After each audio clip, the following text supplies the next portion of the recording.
And I am too. So there we go. All right. Well, welcome everyone to Metalheads Unite. Another fun-filled week. Well, not fun-filled for some people, but Well, yeah. Well, I mean, it's we'll definitely we'll we'll definitely full of events this week. So, yeah, yeah. Well, yeah. Some people didn't have a great week, but yeah, we'll get to that here in just a second. So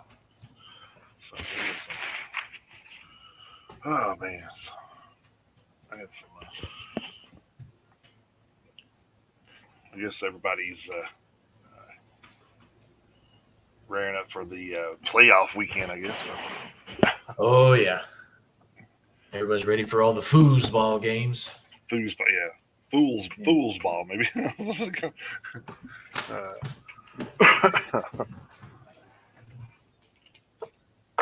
Damn All cat right. already wants outside. All right, I guess we can jump right into this thing this week. Yeah, I Got, guess got, I guess got, with a, the got a lot to cover, so I might as well jump into it, I guess. yeah we do, and just I'm sure a lot of people already heard about this, but just like last week, unfortunately, we have some bad news we got to pass along, and unfortunately, a little bit more bad news than we'd like to. But starting off over at blabbermouth.net, of You want course, to do this week, birthdays first? yeah. Oh shit, yeah. Sorry. Uh, I was like, damn, Yeah, did we sorry. change the format? I wasn't in that meeting. Sorry. We get the Hey, good news out of the way first, man. yeah, I will say one in my defense. I haven't had breakfast yet, so that's what Yeah, I'm well, going there you go. Well, I haven't had a whole lot of sleep either, so I may be out there today too, so with. somewhere in sorry, outer space. yeah, sorry about that, guys. Oh, you're good. Uh, so we do our kick it off like usual with our birthdays here. I actually had a leftover from last week that Uh-oh. for some reason Non-Point likes to put their stuff out after our show. So so I had a leftover from the seventh. It was Adam Wallison from the bassist from Non-Point. So he All had right. birthday last Saturday. So like I said, they always catch me with that after we're off the show. I'm like, damn, you could have passed it along earlier, but. Yeah. Of course, I think they. in our I think they. in I our think. defense, we are up a little earlier than they are probably. So Oh yeah, well, yeah, that's true. That is true. And they're probably trolling you on purpose. well, they could be. So I do a lot to them too. So it's fair. It's get definitely give and take. All right, this one. So for this week, January 8th through the 14th. January 8th, we had Mike Reno, vocalist for Loverboy, Andrew Wood, singer for Mother Love Bone. Of course, he passed away in 1990. That was a kind of a short-lived band, but I actually enjoyed their music when they were around. So we had Damiano David, a vocalist for Mainskin. January 9th, we had Jimmy Page, guitarist for, of course, Led Zeppelin. Phil Lewis, vocalist for LA Guns. Alex Storopoli, keyboardist for Rhapsody of Fire, and then of course Pat Benatar. Some people may think, well, Pat Benatar isn't metal, but Pat Benatar was one of those female that led the way for probably pretty much everything that we hear today. So, Mm-hmm. we had January 10th. We had Michael Schenker, guitarist for MSG, UFO, and that brief stint with the Scorpions before him and his brother Wanted to kill each other. Yeah. right. Celebrity death match. Oh, that'd have been a good one. Then we had Brent Smith, of course, singer for Shine Down, and Knoxville's own Brent Smith, actually too. So hometown guy. Which a lot of people probably don't realize that. But then there's a lot of bands from Tennessee that a lot of people probably don't realize that they're from Tennessee. So, especially Well, when we you need listen, to. especially when you Yeah, listen to like Whitechapel and stuff, and they're like, "What?" yeah. Uh, Well, we you need hear my to. We need you hear my voice, and you don't expect to hear Whitechapel stuff. to. That's true. Uh, But we need to talk about that one day, and then maybe we can have Dana come on. yeah, yeah, that'd be cool Talk as about hell. talk about talk about Tennessee bands and have Dana come on. Have like a local segment or something. Yeah, Mm-hmm. yeah. You might have to set that up with him. Yeah. All right, on January 12th, we had Zach De La Rocha, from vocalist from Rage Against the Machine, and of course we had Rob Zombie, of course vocalist from his own band and White Zombie. Uh, January 13th, we had James Lomenzo, bassist for White Lion, David Lee Roth, and Megadeth from '06 to 2010, and recently rejoined Megadeth. So Yep. man, that guy's had pretty much a who's who of bands. Yeah, he really has. I always look at those things. I'm like, man, some of these guys are really lucky to fall into a path to where they're in all these great bands. So, January 13th, also we had Tim Kelly, guitarist for Slaughter, who unfortunately passed away in 1998, which was crazy that he passed away right at the peak of their popularity. So Yeah. we had Jason James, bassist for Bullet for My Valentine from 2003 to 2015. Man, that's crazy. 12 years and get ousted from a band. That's kind of a. Mm-hmm. January 14th, we had Jeff Tate, of course, vocalist for Queensryche. That's what he's better known for. And of course, he's on his own now. But then we had Mike Tramp, vocalist for White Lion. Zach Wild, guitarist for Ozzy Osbourne and Black Label Society. And Dave Grohl, drummer, and guitarist, and, singer-songwriter, and recently actor for Nirvana and Foo Fighters. I actually watched that movie. It was pretty good. It was good. It was good for what it was. You know what I mean? It wasn't it wasn't a John Carpenter horror movie, so you wasn't expecting a whole lot. But I thought it was good for what it was. So. Well, and I haven't seen it yet either, but I also don't think they were trying to take themselves like too seriously either. I mean, Dave Grohl, they were. He's got a sense of humor, so I guarantee you he was wanting to make a movie but have fun with it too. So I guarantee that's like I said, not having seen it though. But right. Well, I mean, the baseline of the movie was pretty much stories that we've heard and read over the years, where a band goes into the studio that's haunted or something like that. So it kind of like went into a lot of history too. So I thought it was pretty cool. Oh, see, there you go. So that was the birthday list. So happy birthday to all of those people. And if I missed anybody, I apologize. Happy birthday to you. And as always, if anybody out there listening has a birthday or had one this week, hope you had a great birthday. And if it is today, happy birthday. So there you go. Yep, absolutely. Oh my shit! I think my pen just died. Well, damn, there's something else this week. Yeah, if that's not if that's not a little bit of foreshadowing for what we're about to talk about. Yeah. So definitely since I tried to jump the gun a little bit here, like I say, leading off this week with our current events, and obviously pretty much every single one of our outlets had this one this week for a good reason. But starting off over at blabbermouth.net, legendary guitarist Jeff Beck has died at the age of 78, his representative has confirmed. Beck died on Tuesday, January 10th, after suddenly contracting bacterial meningitis, the representative added. His family asked for privacy while they processed this tremendous loss, the rep said. Ozzy Osbourne was one of the first other high-profile musicians who reacted to Beck's death, saying in a statement, quote, "I can't express how saddened I am to hear of Jeff Beck's passing. What a terrible loss for his family, friends, and his many fans. It was such an honor to have known Jeff and an incredible honor to have had him play on my most recent album, Patient Number 9, Long Live Jeff Beck," end quote. Having cultivated one of the most influential careers in rock history, Beck was universally acknowledged as one of the most talented and significant guitarists in the world, and has played alongside some of the greatest artists of rock, blues, and jazz. Over the course of his distinguished 50-plus year music career, he had earned an incredible 8 Grammy Awards, been ranked by Rolling Stone as one of the 100 greatest guitarists of all time, and been inducted into the Rock and Roll Hall of Fame twice, once as a member of the Yardbirds and again as a solo artist. In the summer of 2016, the guitar virtuoso celebrated his 5 decades of music with an extraordinary concert at the famous Hollywood Bowl. Speaking when he was inducted at the Rock and Roll Hall of Fame for the second time in 2009, Beck said, quote, "I play the way I do because it allows me to come up with the sickest sounds possible.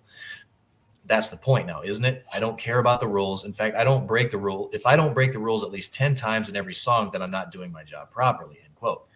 Beck famously replaced Eric Clapton as the Yardbirds' lead guitarist in 1965 and later went on to form the Jeff Beck Group, which featured Rod Stewart on vocals and Rod Wood on bass. Their two albums, Truth in 1968 and Beck Ola in 1969, would become musical touchstones for hard rockers in the years to come. The constantly evolving Beck's next move, a power trio with bassist Tim Bogert and drummer Carmen Appice, which released Beck, Bogert, and Appice, that's fitting, 1973, once again shattered people's preconceptions of what a rock guitarist was supposed to sound like. 1985's Flash kept Beck in the spotlight as he earned Best Rock Instrumental Grammy for the song Escape. A second Grammy came with Jeff Beck's Guitar Shop with Terry Bozzio and Tony Hymas, and a third for Dirty Mind from the You Had It Coming album in 2001. 2009 saw the release of the platinum-selling Performing This Week live at Ronnie Scott's, which earned a Grammy for A Day in the Life. Beck's astonishing 2010 solo album Emotion and Commotion brought about 2 additional Grammy Awards. Beck was nominated in 5 categories before bringing home 3. Best Rock Instrumental Performance for Hammerhead, the Best Pop Instrumental Performance for Nessun Dorma, both from Emotion and Commotion, and Best Pop Collaboration with Vocals for Imagine, his collaboration with Herbie Hancock. His Rock and Roll Party honoring Les Paul album was nominated for a 2012 Grammy Award for Best Rock Album. In 2016, he released Loud Hailer, and in 2017, Jeff Beck Live at Hollywood Bowl was released, both to widespread critical acclaim. So that's basically just kind of like I'm sure, a brief rundown of Jeff Beck's career, and just like you kind of referred to with Pat Benatar in the birthday thing, while Jeff Beck may not necessarily be known necessarily in metal circles, you got to look at the influence he had and probably the amount of the amount of other artists he inspired. So, while we are, a heavy metal podcast, everything's got to start somewhere. We've talked about before how, blues created rock created hard rock evolved into heavy metal, and then, the heavy metal, branched off into, the subgenres we talked about before. So everything has a genesis from somewhere. Right. And it deserves to be talked about. So yeah, he absolutely deserves to be talked about. So if it lets you know anything about his career, you had Joe Satriani talking about, Jeff Beck played a lot in his career. So, I mean, yeah, you can't, Joe Satriani is one of the top 10 guitar players around right now, in my opinion. So, to have that saying, Steve Vai, same way. So, yep. Yeah, I was about to mention him too. Yep. Yeah. So, you had all those people around in that same era that kind of fed off of Jeff Beck. So, yeah. You can go back and talk about guitar players, we talk about Hendrix. Hendrix was way before his time, I think. And if Hendrix was still around today, his music would still be, probably more popular than what it is right now. But of course, he would have had a lot more catalog by now. But yeah, I still think he would be somebody we're talking about because he was just that good. So, we talk about some of the people we lost, like Eddie Van Halen, Stevie Ray Vaughan, a lot of those guitar players. Even though Eddie Van Halen may not be considered metal either to some people because but hard rock definitely. But still, you got to think of the influence that they left too on some of the people. I'm sure some of these younger guitar players use Eddie Van Halen and our age that use Eddie Van Halen and stuff as a influence. So yeah, it's still he was. Jeff Beck was old, but to go out like that's kind of horrible. But yeah. I've always been of the personal opinion that Eddie Van Halen was a heavy metal guitarist in a hard rock band. Yeah, there you go. And like I say, that's not a slam against Van Halen. I like Van Halen, but and then hell, you just mentioned Stevie Ray Vaughan. Stevie Ray Vaughan was more of a blues guitarist, but the talent he had was damn near immeasurable. So, and you'll hear a lot of metal guitar players, talk about Stevie Ray Vaughan and Eddie Van Halen and all these guys, like I said, as being influenced. So they definitely played their part in what we listen to. So Yeah, heavy metal guitars didn't just start with Tony Iommi just out of the blue somewhere. Yeah. I mean, even Well, it even depends on who Tony you Iommi. ask. Well, that's probably true. But I mean, Well, we Tony know it all started Iommi. with Yngwie Malmsteen. So, Well, that's true. Yeah. but I mean, even Tony Iommi was influenced by some people. So, we of joke course, about Yngwie Malmsteen a lot, but he is a great guitar player. So. oh, yeah, he's almost unreal. So almost an unreal guitar player, but his ego is almost as unreal. well, that's true. That is true. So you got a Vinnie Vincent ego. A little bit. Well, I guess we'll keep the bad news rolling here from over at Yeah, Loudwire. unfortunately. We had Tatiana Petitz, a German supermodel who was prominent during the 80s and 90s, has died at the age of 56. In addition to modeling, she appeared in several music videos, including Korn's "Make Me Bad" from their 1999 album Issues. A representative on behalf of Petitz told Vogue that Petitz died from metastatic breast cancer on January the 11th. The magazine referred to her as one of the original supermodels, having appeared on fashion runways at notable publications such as Ellie and I don't know if is that L or Ellie. I can't ever remember. It's But L. it's L. Yeah. Okay, so and then Yeah. Harp. I mean, that shows you how much I read magazines, but or pay attention to stuff like that. And Harper's Bazaar, in addition to Vogue. The first music video Petitz appeared in was Duran Duran's 1987 song "Skin Trade." And the following year, she was cast in Nick Cayman's video for "Tell Me." She and four other supermodels were invited to be featured in George Michael's Freedom 90 video after the artist saw them on Vogue's January 1990 Supermodels issue. I always find that interesting that, you know, I guess sex sells. So, so Always then, has. yeah. Then in 2000, she appears as one of the lead roles in the video for Korn's "Make Me Bad," where she portrayed some sort of research assistant in a lab that ran experiments on the members of the band.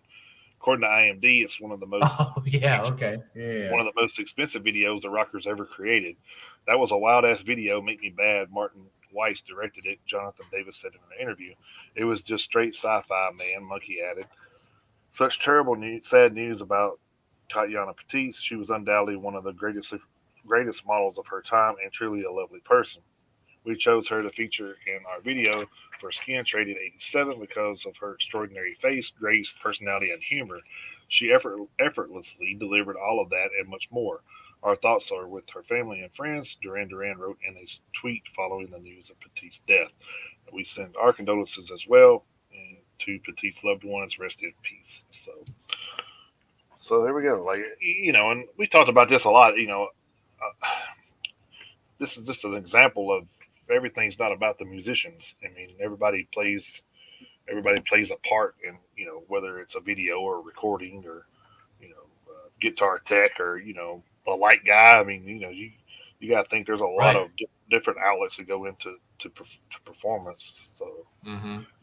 Yeah, we try to cover all that, but it's hard to. So yeah. I mean, and that's the funny thing is, I mean, I'm sure that, and of course, we're just talking about the casting of this one particular role. I mean, they were making this particular video, and I'm sure they didn't just half-ass like just grab some chick to play this lab assistant or whatever. So I oh mean, well, no. I'm sure there was a formal, Hmm. you know, the formal casting process that goes through any other role that goes through it. They took it seriously. They had something that they were looking for. So you know, it, you know, to echo what you just said, there's like no bit parts. I mean, they say that in acting, right? There's like no bit parts. Right. Everybody, everyone is important and everyone literally has a role to play. So whether it's Well, in acting, whether it's in the music industry or whatever, you know, even the guy that cleans off the microphones is important somehow. So Well, I mean, nothing. so when you're acting, there's also stand-ins, which never get seen on Mhm. TV. So it's kind of like, I mean, they get paid a lot, honestly, and it's probably because they're not on the screen, but they get paid a lot up front. But yeah, I mean, they stand in for some of the shots where the actors can break or whatever, and they're just doing audience spots or whatever. But I Mhm. mean, you got to have that visual where somebody's there to react to it, though. So Yep. I mean, that's a big part of. I always thought that was kind of, to get not to get too far off subject here, but acting is a little bit crazy when you start looking at the CGI stuff, because I always wanted to work on that because I thought it was kind of strange to have to work with a co-actor or I guess not really a co-actor, but some sort of like a CGI monster or whatever. You got to kind of react to that thing, and it's not actually there. So it's definitely because obviously having never done it, but I mean I've seen some kind of behind the scenes stuff, some behind the scenes stuff, and I think it probably makes it a little bit more difficult to act when you don't have a co-star right there with you. Like you and I are doing this show together, but right. we're feeding off each other, but we're both actually in the room, or we're both on the stream right now and everything else. Right. But like if you or I were trying to act with something that's that's trying to just be made by motion capture and all that shit, and you don't like, especially if it's something like you said, a monster, an alien, something like that's bigger than you don't know you have to react to the scope of something that you can't see. So, well, and then too, if you think about this, like how difficult would it be for one of us to do this show? I mean, just one of us, right? So right. And I kind of I'm thankful that we have each other to feed off of, because it's definitely a lot better experience. But hell, my brother says the same thing about his show, because he was doing his show kind of by himself for a while, and I've been a guest on his show a couple of times, and now he's kind of got like he's kind of got a co-host of his own now. Right. So he's always said, man, it was so much harder to do the show by myself. So I mean, it was so. It was because you were just talking to a camera. You weren't really talking to anybody. So right, not getting much feedback and stuff like that. Yeah. And, and as and I've been a background actor too, so that makes you have to be in a spot at a certain point. Just like we're way over here. The actors are here. They're like, action. Well, we're walking by while the actors are talking. So I mean, you have to be, that timing has to be there. So I mean, everybody's important in these roles, and that's what we try to try to reiterate is everybody has an important role to play. So the sound guy fucks your sound up. That's and I've been to those shows. So I mean, I've actually been to one where the lead singer for Drainage Pool says, I guess we're looking for a new sound guy on Monday. So I'm like, damn. Fired a motherfucker. He was just fucking with him, though. I mean, they were at a festival, so they were getting paid regardless. So. Still, that's rough though when you get called out like that. Yeah, that's rough. Yeah. And we knew who it was because the guy had been running up testing everything, so we knew exactly who he was talking about. So, well, it was like that one sound guy that was at the festival in October. Man, that guy was running around like a chicken with his head cut off like the whole time. I kind of felt bad for him because he was like. I mean, it wasn't the biggest stage we've ever seen, of course, but I mean, still, he was doing it by himself. And he's like, man, I feel bad. He's gonna have to do this shit all day. So, hey, we probably need to find a copy of that petition to throw up here. Oh, that's a good idea. That's a good idea. We'll do that. Yeah, at some point later in the show, but yeah, we'll do that. That's a good idea, actually. I was thinking about that the other day. I said we probably need to throw that up there so we can get some ground on this. So actually, yeah, that's a great idea.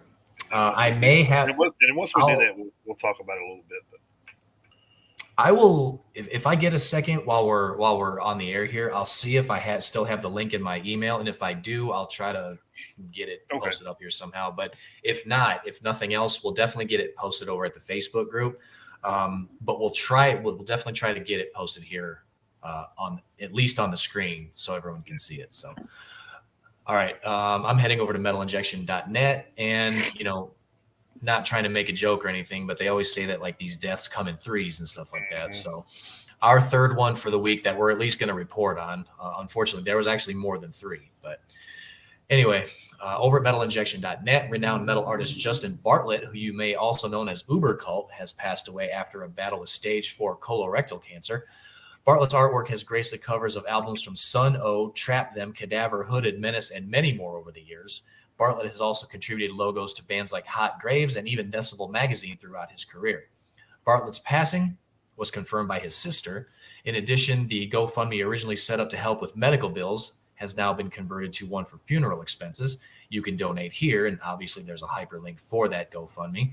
We wish Bartlett's friends and family all the best at this time. Quote, my brother Justin Dale Bartlett passed away peacefully in his sleep early this morning, being January 9th, said Bartlett's sister. He had a great day yesterday. He was visited by two longtime friends. They shared so many laughs. The day before that, my husband was hanging out with him, helping him get some exercise. My parents spent the night taking care of him after Edge left. His angel of a girlfriend, Lauren, was with him for a week straight before that. Yesterday evening and this morning was my time with him. I spent most of last night rubbing his back, his legs, and head and helping him feel comfortable. We talked about childhood memories. One of the last memories he shared with me was, remember when you, me, and mom and dad took that little train to the Grand Canyon? I'm so glad we exchanged I love yous last night before I closed his door to let him get some rest. I want everyone to know that he literally fought this cancer until the end. Even last night, he was telling me this new weakness in his legs and other health changes were just setbacks, and he'll get through it soon. His last few years were a struggle for him, but to say the least. But he's finally at peace. End quote. And that's. I mean, it's unfortunate that he has passed away because I doesn't really say how old he was when he passed. But if the picture in the story was recent at all, I mean, he couldn't have been. If anything, he may have been in his early 50s. But that's what I was thinking too. Yeah. Yeah. So I mean, that may be wrong too. He may be right. That may be as far as that goes. So. Right. So I may be off as far as that goes, but it is unfortunate that he's passed away. But I mean, the main thing, I mean, if there's any solace that like the family can take away, at least he's not suffering anymore, Right. So, but unfortunately, this is another one of those instances where this gentleman right here has a legacy that will live on because of the artwork that he provided to these bands. So,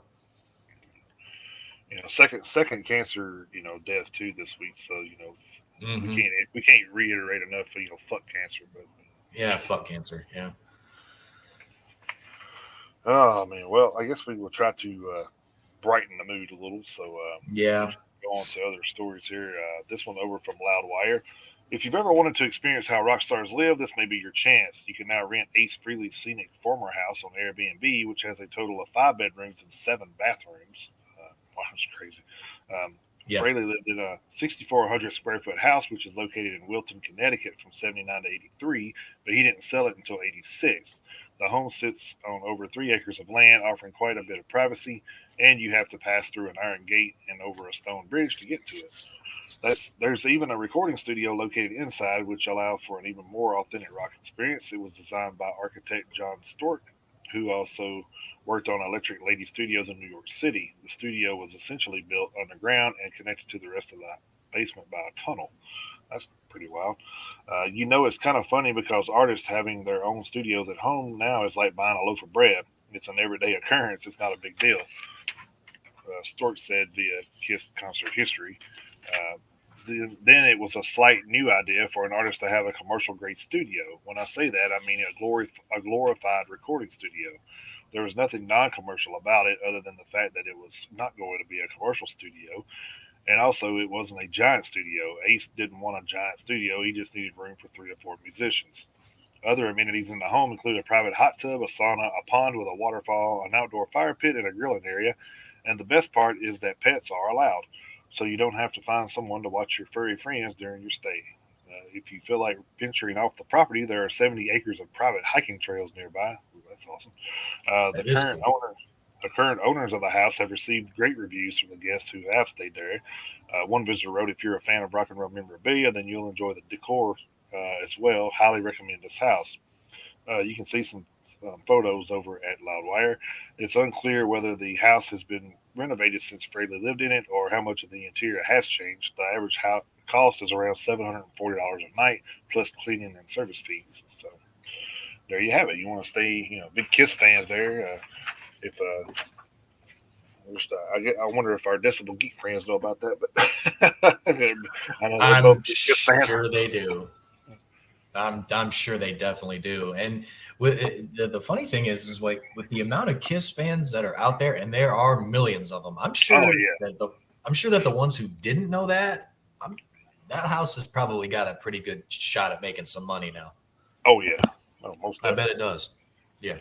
There was actually a story about that. Paul Stanley was talking about how they Kiss, that a lot of bands wish they had the fans that Kiss had. And I could probably see that. Yeah, Well, yeah, sure. 'cause Absolutely. I think you have diehard fans no matter what the band is. You have your diehards for sure. So I mean, Yeah, but they're I'll talk about some of that stuff later yeah, but in the they're list segments. definitely yeah, but there definitely aren't too many bands that can say that they, because you got the Kiss Army, and then I mean Right. it's pretty much the size of a lot of armies. So I mean, it's a pretty fitting description, So And was it? What didn't Metallica used to have the Metal Militia or something like that? Was their fan club or something? I can't. Well, they do still have the fan club, but I don't Yeah, I don't remember know what it's what the called now, but actual. I don't know what it's called anymore. Yeah. I Let's have to look see. that up. Yeah. All right. Heading on over to the PRP. Vitriol have officially welcomed drummer Matt Kilner to their ranks. A statement shared on January 10th by the Portland, Oregon-based death metal outfit reads as follows. Quote, those of you who caught us on our most recent tour in support of Exhumed might have noticed another face behind the blast helm. We are very happy to announce that Matt Kilner, also known from Gorgasm, Iniquitous Deeds, and Nithing, will be handling full-time drum duties for Vitriol moving forward. Many of you have asked what happened to Scott Walker, our previous full-time drummer that is featured on our Pain EP and debut full-length. Scott's talent and company has been missed, but sadly his work and lifestyle never permitted him to tour. We've been blessed with the opportunity to rehearse and perform with several incredibly talented session drummers over the last 3 years, but we're very pleased to have a new rock-solid foundation to continue building upon. You can catch the four of us again this April on our upcoming tour with Morbid Angel, Revocation, and Crypta. See you out there, end quote. And those tour dates are at the bottom of the story. Concert dates, which we have already passed along in the Hit in the Road segment. So No. I just looked that up, and yeah, Metal Militia was the fan club of Metallica back in like '87. So thought so. Yeah, yeah, yeah. I thought they took my money back then. I couldn't remember. yeah. Uh, all right, so is this on? All right, so this one's a little lengthy, but of course, That's cool. anything is in a legal battle. So I mean, so, Yeah. this one over from Metal Injection. All That Remains members, vocalist Philip Labonte, guitarist Michael Martin, and drummer Jason Costa have filed a lawsuit against Elizabeth Herbert, the widow of the band's late guitarist Ollie Herbert. The lawsuit claims Herbert is holding up royalty payments to All That Remain members and has been making claims of ownership to some of the band's songs. Well, right, well, that's kind of strange. I hate that. According to the lawsuit, as obtained by Blabbermouth, the suit was filed on January 6th in the United States District Court for the District of Connecticut. All That Remains claims Herbert has leveled accusations at band members Labonte, Martin, and Costa over the years, including alleging that they were stealing her from her and using her late husband's recordings without permission, disparaged them on social media, and threatened to report the band to various federal, state, and local authorities, claimed the band had committed crimes, threatened to sue the band in multiple jurisdictions, and falsely claimed that she had sued the band. All That Remains cites a Facebook post from August 16, 2021, where Herbert claims she is a co-owner of the band's entire catalog and has asserted various claims against Concord Music Group, named as a nominal defendant in the lawsuit, who distributes All That Remains as music and handles their royalties. Labonte, Martin, and Costa also claimed within the lawsuit that on or about October 8, 2022, Herbert publicly posted about her desire to assert claims against Concord Music and crowdsource suggestions for what state agency to complain to about the record company that is holding money owed to the estate. Due to the dispute between All That Remains and Herbert over Ollie's royalties, Concord Music is now refusing to pay out any further royalties until they receive clear instructions on what to do. Concord Music originally paid All That Remains what was owed to Ollie for both the periods ending in December 31st, 2021 and June 30th, 2022, provided the band agreed to hold Ollie's percentage interest in such monies in escrow. These payments, with All That Remains holding on Ollie's percentage to were in viewed as accommodations until the matter was resolved, which it wasn't. However, notwithstanding these accommodations, Concord Music has advised plaintiffs' representatives, that Concord will not release any further royalties, including the anticipated royalties to be paid to the band for the period ending on December 31st, 2022, due to the band members, not just Ollie's share of such royalties, until such time as Concord Music receives a letter of direction signed by the estate and the band with respect to payment instructions for Ollie's share of the recordings and compositions. The lawsuit further claims that Labonte, Martin, and Costa are currently in possession of Ollie's royalties for the aforementioned periods and are ready to pay such monies to the Herbert. To the Herbert. I don't know why I said that. Should just. I don't know why I just don't say to her her name and that's kind of wild. Okay, anyway. Labonte, Martin, and Costa claimed they had a letter of direction to Concord Music effective as of April 25th, 2022, ready for Herbert to sign to resolve the issue, which would identify Miss Herbert and or the estate as the new payee for Ollie's share of the band's royalties. Which seems pretty fair. Labonte, Martin, Mhm. and Costa claimed Herbert refused to sign the letter, saying she cannot in good faith sign anything presented to me without a judge overseeing the process. Miss Herbert also published on a post on Facebook on October 14th, confirming that she had sent an email to the band's attorney, telling him never to contact me again or ask for my signature on a document, and indicating that she will never sign anything. Man, bitter bitch. Labonte, Martin, and Costa are asking the court to rule that either Ollie or the estate have a 27% interest in All That Remains albums named in the lawsuit, and that Herbert signs the requested letter of direction to Concord Music in order to resume royalty payments.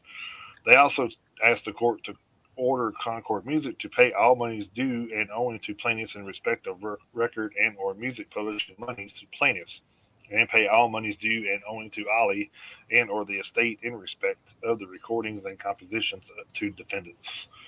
So, man, it seems like that's gotten a little dirty there. So, Mhm. to make a claim that you had anything to do with the music is bullshit. I don't mean I don't care who you were married to. You didn't have any say in unless you picked up an instrument and performed on the album. You don't have a right to say a damn thing. So, That's true. And that's the funny thing. I'm pretty sure it would be pretty quick work to check if she's got any writing credits at all. So well, yeah. Well, yeah, and I mean, it seems like the Labonte and the rest of the band are trying to put this behind them and move forward because they've already mhm. replaced Ollie, so uh, they're just trying to move forward with their career. Because I mean, Mhm. you can't really expect them just to not play music anymore. I mean, Right. they just want to put everything that's owed behind them and move forward, which is kind of that's reasonable. I don't see It is anything wrong with reasonable. that. Yeah. So I don't either. for her to be like kind of like I'm not signing anything without a judge, and then contacting her lawyers, telling them not to contact her with documents. It's kind of that's kind of I don't know. Maybe she blames them for Ollie's death. I don't know, but that's another whole another aspect that Yeah. they just need to hurry up and settle this and put it behind them so everybody can move on. Yeah. I mean that and that's the funny thing is that's kind of what is being held up by all this is everybody being able to move Yeah, on. yeah. And I that's the don't funny understand. thing.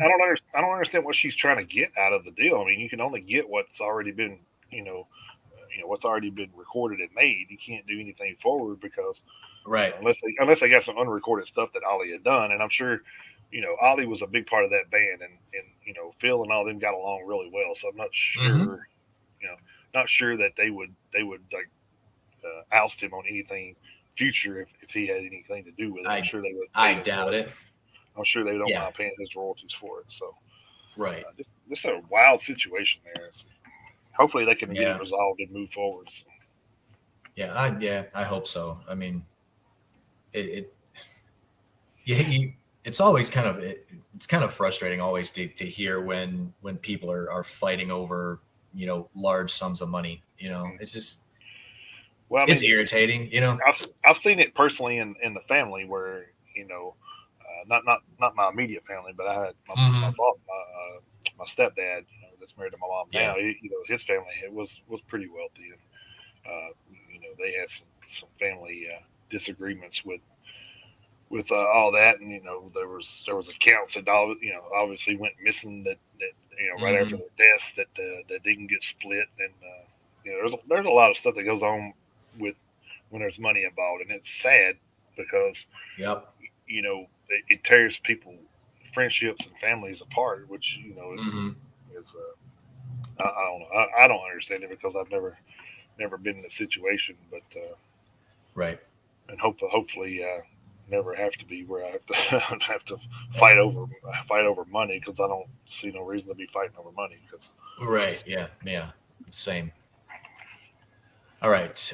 Going over to Loudwire for a minute. The New unless Jersey unless Post. unless unless, unless it's to get us paid, then I'll fight for Oh well, yeah. That's true. That's true. it.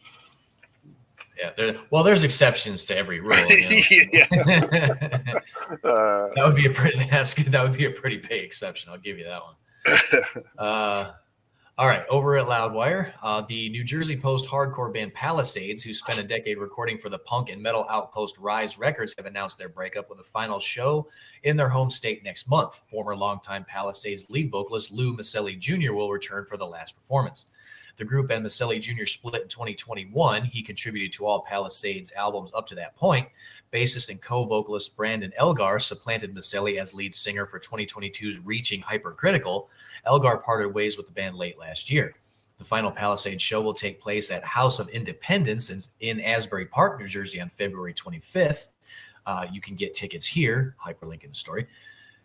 12 years, Palisades say in a message on social media. 5 friends, one last show. Words can't describe what this band has given all of us, but we're going to try. Palisades was the vessel for all of our wildest dreams. We strive to write music that made you feel something, whether that was dancing around, having fun, or having eyes welled up with emotion from something you were going through. We saw the world and got to see places we never thought we would have. We made a connection with all of you. We got to share our stories with you through music, and you shared yours with us at every show. End quote. Palisades explained they, quote, wanted to bring 2 influential pieces of Palisades history back to us to say goodbye one last time. So please come join us. This one is for all of you, our family, for the ones who watched us from the very beginning in Jersey to everyone all over the world, for the ones who turned on the radio or heard us on the internet, for the ones with tattoos of our lyrics and logos, for the ones who made custom jackets and merch, for the ones who drove or flew to every show or only saw us once. End quote. In 2021, Maselli said it was with a heavy heart, I have to say that my chapter with Palisades has come to an end. On end quote. I'm missing all these end quotes. Sorry about that. On Wednesday, January 11th, however, he remarked he was, quote, happy I get to close this out with my brothers, end quote. Palisades formed in Iceland, New Jersey. It's Iceland or Island? I'm not sure. New Jersey in 2011. After albums such as Outcast in 2013 and Mind Games in 2015, Elgar replaced early bassist Brandon Reese in 2016.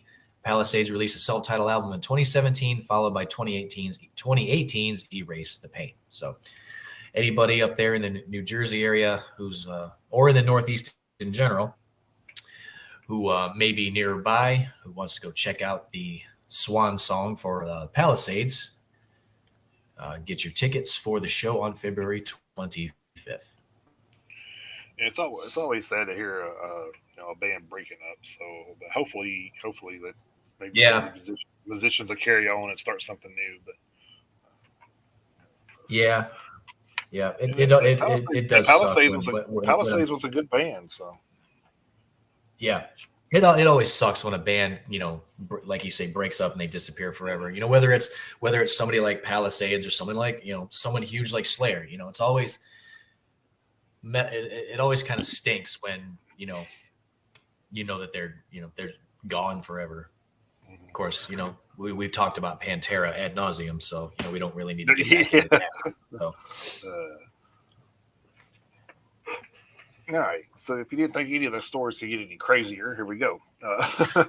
Metal all injection. right, Um, okay, the the Swedish Skeptics Association, which I'm kind of skeptic about that, but anyway, they may revoke Sabaton's Public Educator of the Year award from 2022 due to comments made by bassist Parson Strom about Crimea. Sorry. I don't know why I see that word and I see Chimera automatically for the band's name for some reason. It's like, Yeah. According to news outlets, Dagens Nahir, I don't know if that's right or not, but we're talking about Swedish. So Yeah. this all started a few days ago when Sabaton's song "Careless Rex" was removed from Spotify playlists meant to represent Sweden and Swedish music as the country took over presidency of the European Union. The reason was Sabaton's 2015 performance in the Crimean Peninsula right after Russia illegally annexed the area. Dagon's Nader also points out the show was organized by the Russian biker gang Natvargana, who are close to Vladimir Putin. In a 2015 interview, Sundstrom commented that Sabaton was there to play for fans regardless of where they are. We were there to spread our music as we always do. When asked now how he feels about the comments, Sundstrom added, "We do what we do. We sing about history and we play heavy metal. I know people want to politicize us, but we don't actively want to do that." Dagens Nader also referenced a 2016 interview with Sweden Rock magazine where Sundstrom uh, said that he visited the Crimean city of Sevastopol. I don't know if that's right or not, but forgive me if not. So, and that you hardly feel that they feel occupied, but the opposite. Strunstrom has since responded, saying, "My quote was how I experienced the situation there and then on site, and the impressions I took home with me. That someone invades or occupies another country is against international law, which I think should apply instead of someone resorting, to armed conflict as has now happened to Ukraine. Our catalog of songs is proof that there has been enough fighting." I can agree with that. And Absolutely. the Swedish Skeptics Association is currently debating the revocation of the medal award. So, that's kind of, I don't know. I don't see the issue with that myself, but, who am I? So, There, as far as I'm concerned, there is no issue. yeah. And to take away an award over something like that's kind of, I don't know. That's kind of a little much, but It's you want, it's it's just annoying. yeah, you want to know the difference? Will Smith can go up and slap the shit out of Chris Rock and still get on a Grammy, or an Oscar or whatever he won at Right. Yeah. the Oscar, yeah. So, For Parr to go somewhere and literally just give his opinion on what he's experiencing in the moment at the time. but he was there. So, Right. You're talking 6-7 years ago, and all he was talking about was what he saw and how he felt. yeah. But now you're going to take away an award. But you're going to take away a 2022 award for something that happened back then. This is ridiculous. Yeah, that's the funny thing. He wasn't advocating or accusing or anything. He wasn't doing any of that. He was doing none of that. So for this, I don't even remember the name of the society now, but I mean, whoever it is that's considering taking this award away it's just ridiculous to me, and especially with a band like, and I'm a huge Sabaton fan. So, but that aside, with the body of work that Sabaton has put together, with the subject matter that they have sang about like 99% of the time. What's the whole thing? When I was reading this article, the first thing I thought of was like, have you listened to Sabaton's music? Exactly. That's what exactly. That's where I was going with that, in my long-windedness. So yes, that's exactly where I was going with that. Yeah, that's exactly what I thought when I was reading this. I'm like, obviously you not familiar with a band, you're just giving them awards for. Yeah. God Almighty.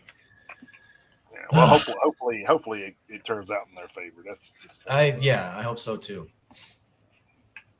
All right, headed back to Blabbermouth for the next one. Twisted Sister's classic lineup of Dee Snider, J.J. French, Eddie Ojeda, and Mark Mendoza, and late drummer A.J. Pero will be inducted by guitar virtuoso Steve Vai and ex-Dream Theater drummer Mike Portnoy at the 6th Annual Metal Hall of Fame Charity Gala, set to take place January 26th at the Canyon Club in Agora Hills, California. Portnoy and Vai will both share stories of how Twisted Sister influenced them in their early days on the music scene. On January 7th, Ojeda took to his Twitter to write, quote, "Looking forward to our induction into the Heavy Metal Hall of Fame on January 26, 23 in LA." End quote. A short time later, Snyder shared Ojeda's tweet and added, quote, "Looking forward to playing together for the first time since 2016, especially the rehearsal," end quote. In 2016, Twisted Sister embarked on one final trek entitled 40 and Fuck It in celebration of its 40th anniversary. These shows featured the band's core lineup of Snyder, French, Ojeda, and Mendoza, along with Portnoy. The band's last ever concert took place in November of that year, 20 months after the passing of Pero. Twisted Sister's original run ended in the late 80s. After more than a decade, the band publicly reunited in November of 2001 to top the bill of New York Steel, a hard rock benefit concert to raise money for the New York Police and Fire Widows and Children's Benefit Fund. Their surviving members of the classic lineup of Twisted Sister, Snyder, French, Ojeda, and Mendoza reunited virtually in March of 21 for a special episode of Mendoza's internet TV show 22 Now. The hour-and-a-half-long program was a tribute to Pero, who died exactly 6 years earlier at the age of 55 while on tour with the band Adrenaline Mob. Prior to the March 21 virtual reunion, the four surviving members of Twisted Sister reunited for 2 days and nights in November of 19 to celebrate the 35th anniversary of the band's classic album, Stay Hungry. In a 2021 interview with the Metal from the Inside podcast, Snyder was asked if he is still steadfast about not wanting Twisted Sister to reunite. He responded, quote, "I am 100% committed to not reuniting. Now, let me just be clear. We're friends. I did a solo show a couple weeks ago on June 11th at Stereo Garden in Patchagoo, New York. And Twisted Sister bassist Mark Mendoza showed up, and we did Under the Blade, and it was awesome. I talk to the guys all the time. I could show you my text messages. We have a little text group, and we were sending messages back and forth. To me, that was the reason to reunite, was to fix the relationships, and we did fix them, and we're friends.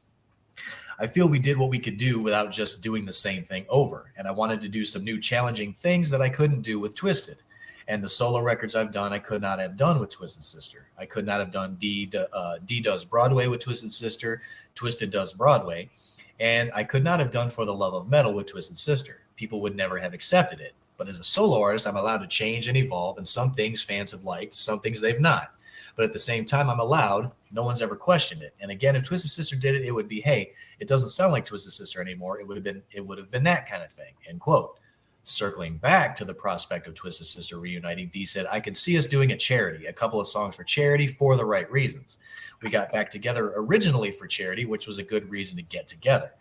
I could see Fallon, he's a big fan, if he said, hey guys, can you guys come on the Tonight Show and do White Christmas for us? Fuck yeah, but do a tour to do 90 minutes, 2 hours on stage? I don't see that happening.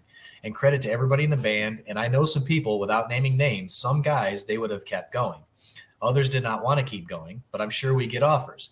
JJ French is the manager of Twisted because it's still an entity. There's still royalties and licenses and things like that and merchandise. He's not presented one offer, and I'm sure we've gotten them because we're not even considering it. It doesn't matter what they're offering. We're not doing it. Proceeds from the annual Metal Hall of Fame charity gala go to the nonprofit organization DAD, which is Drums and Disabilities.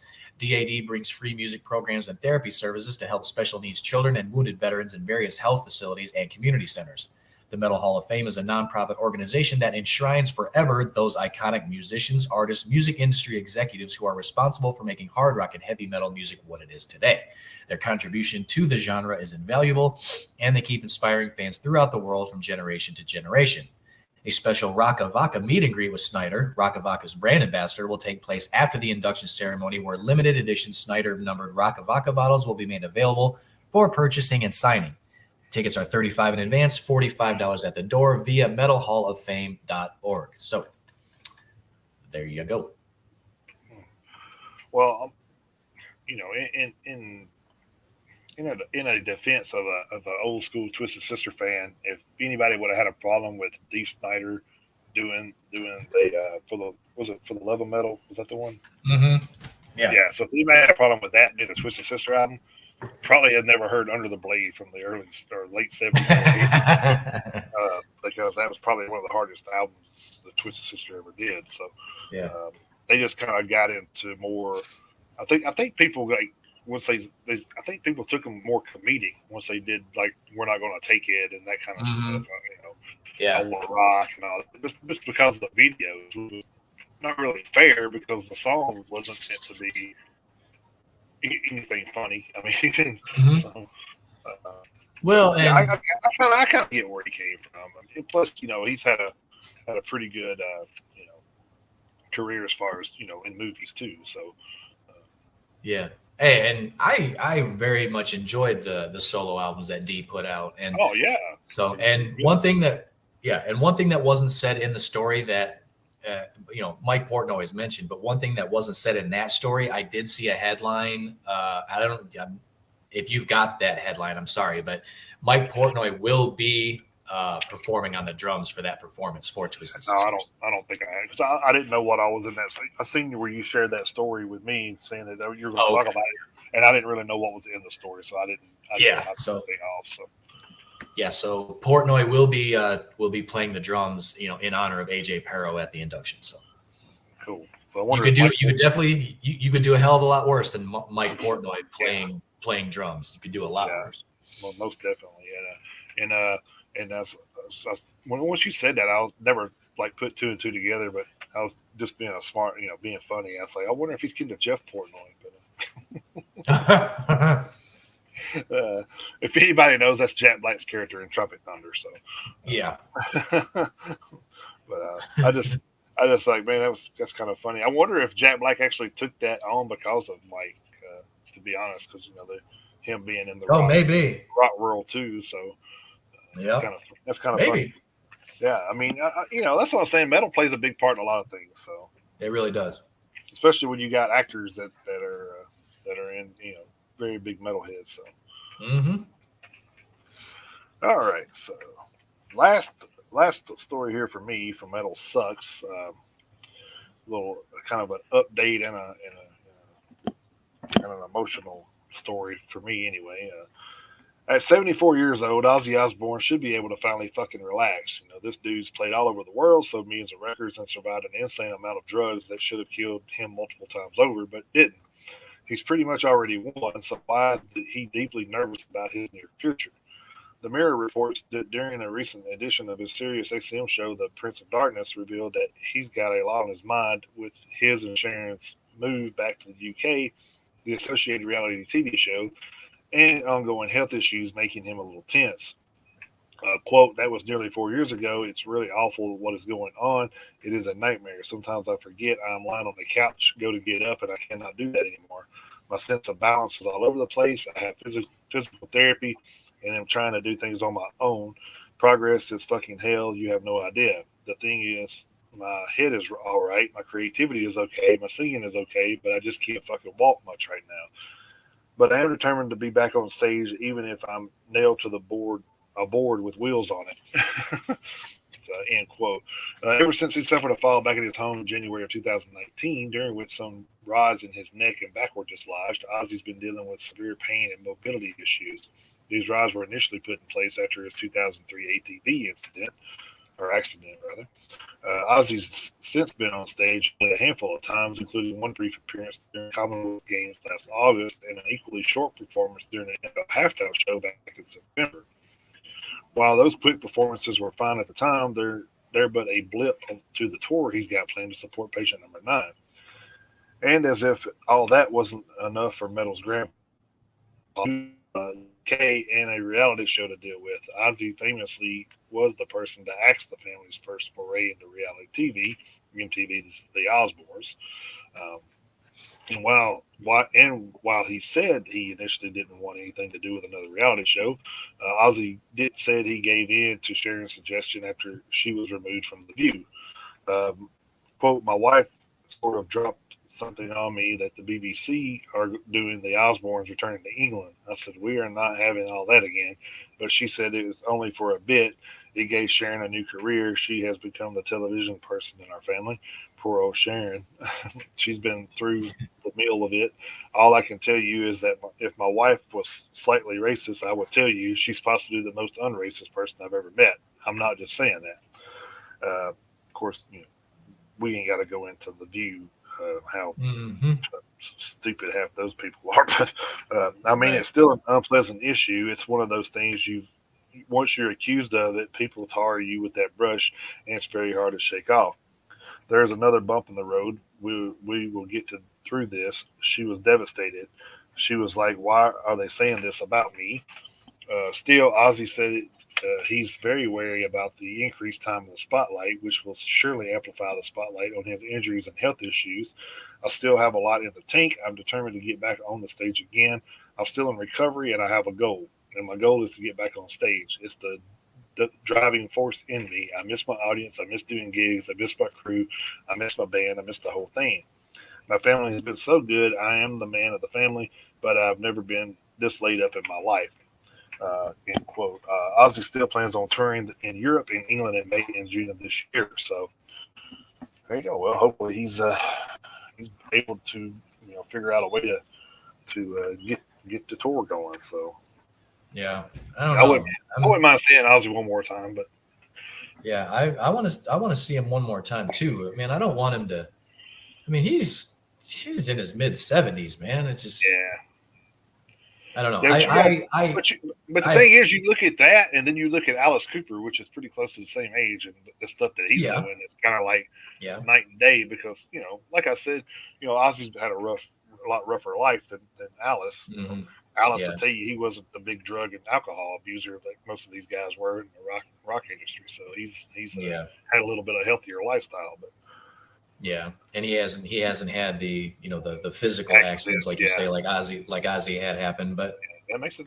I mean, it definitely does. But man, I hope he can, I hope he can recover, for himself. And obviously as a fan, I'd love to see him one more time. I mean, I'm not going to sit here and say I don't want to see him perform again, but man, it's just with as rough of go as it's been, I'm only like 50-50 on it really.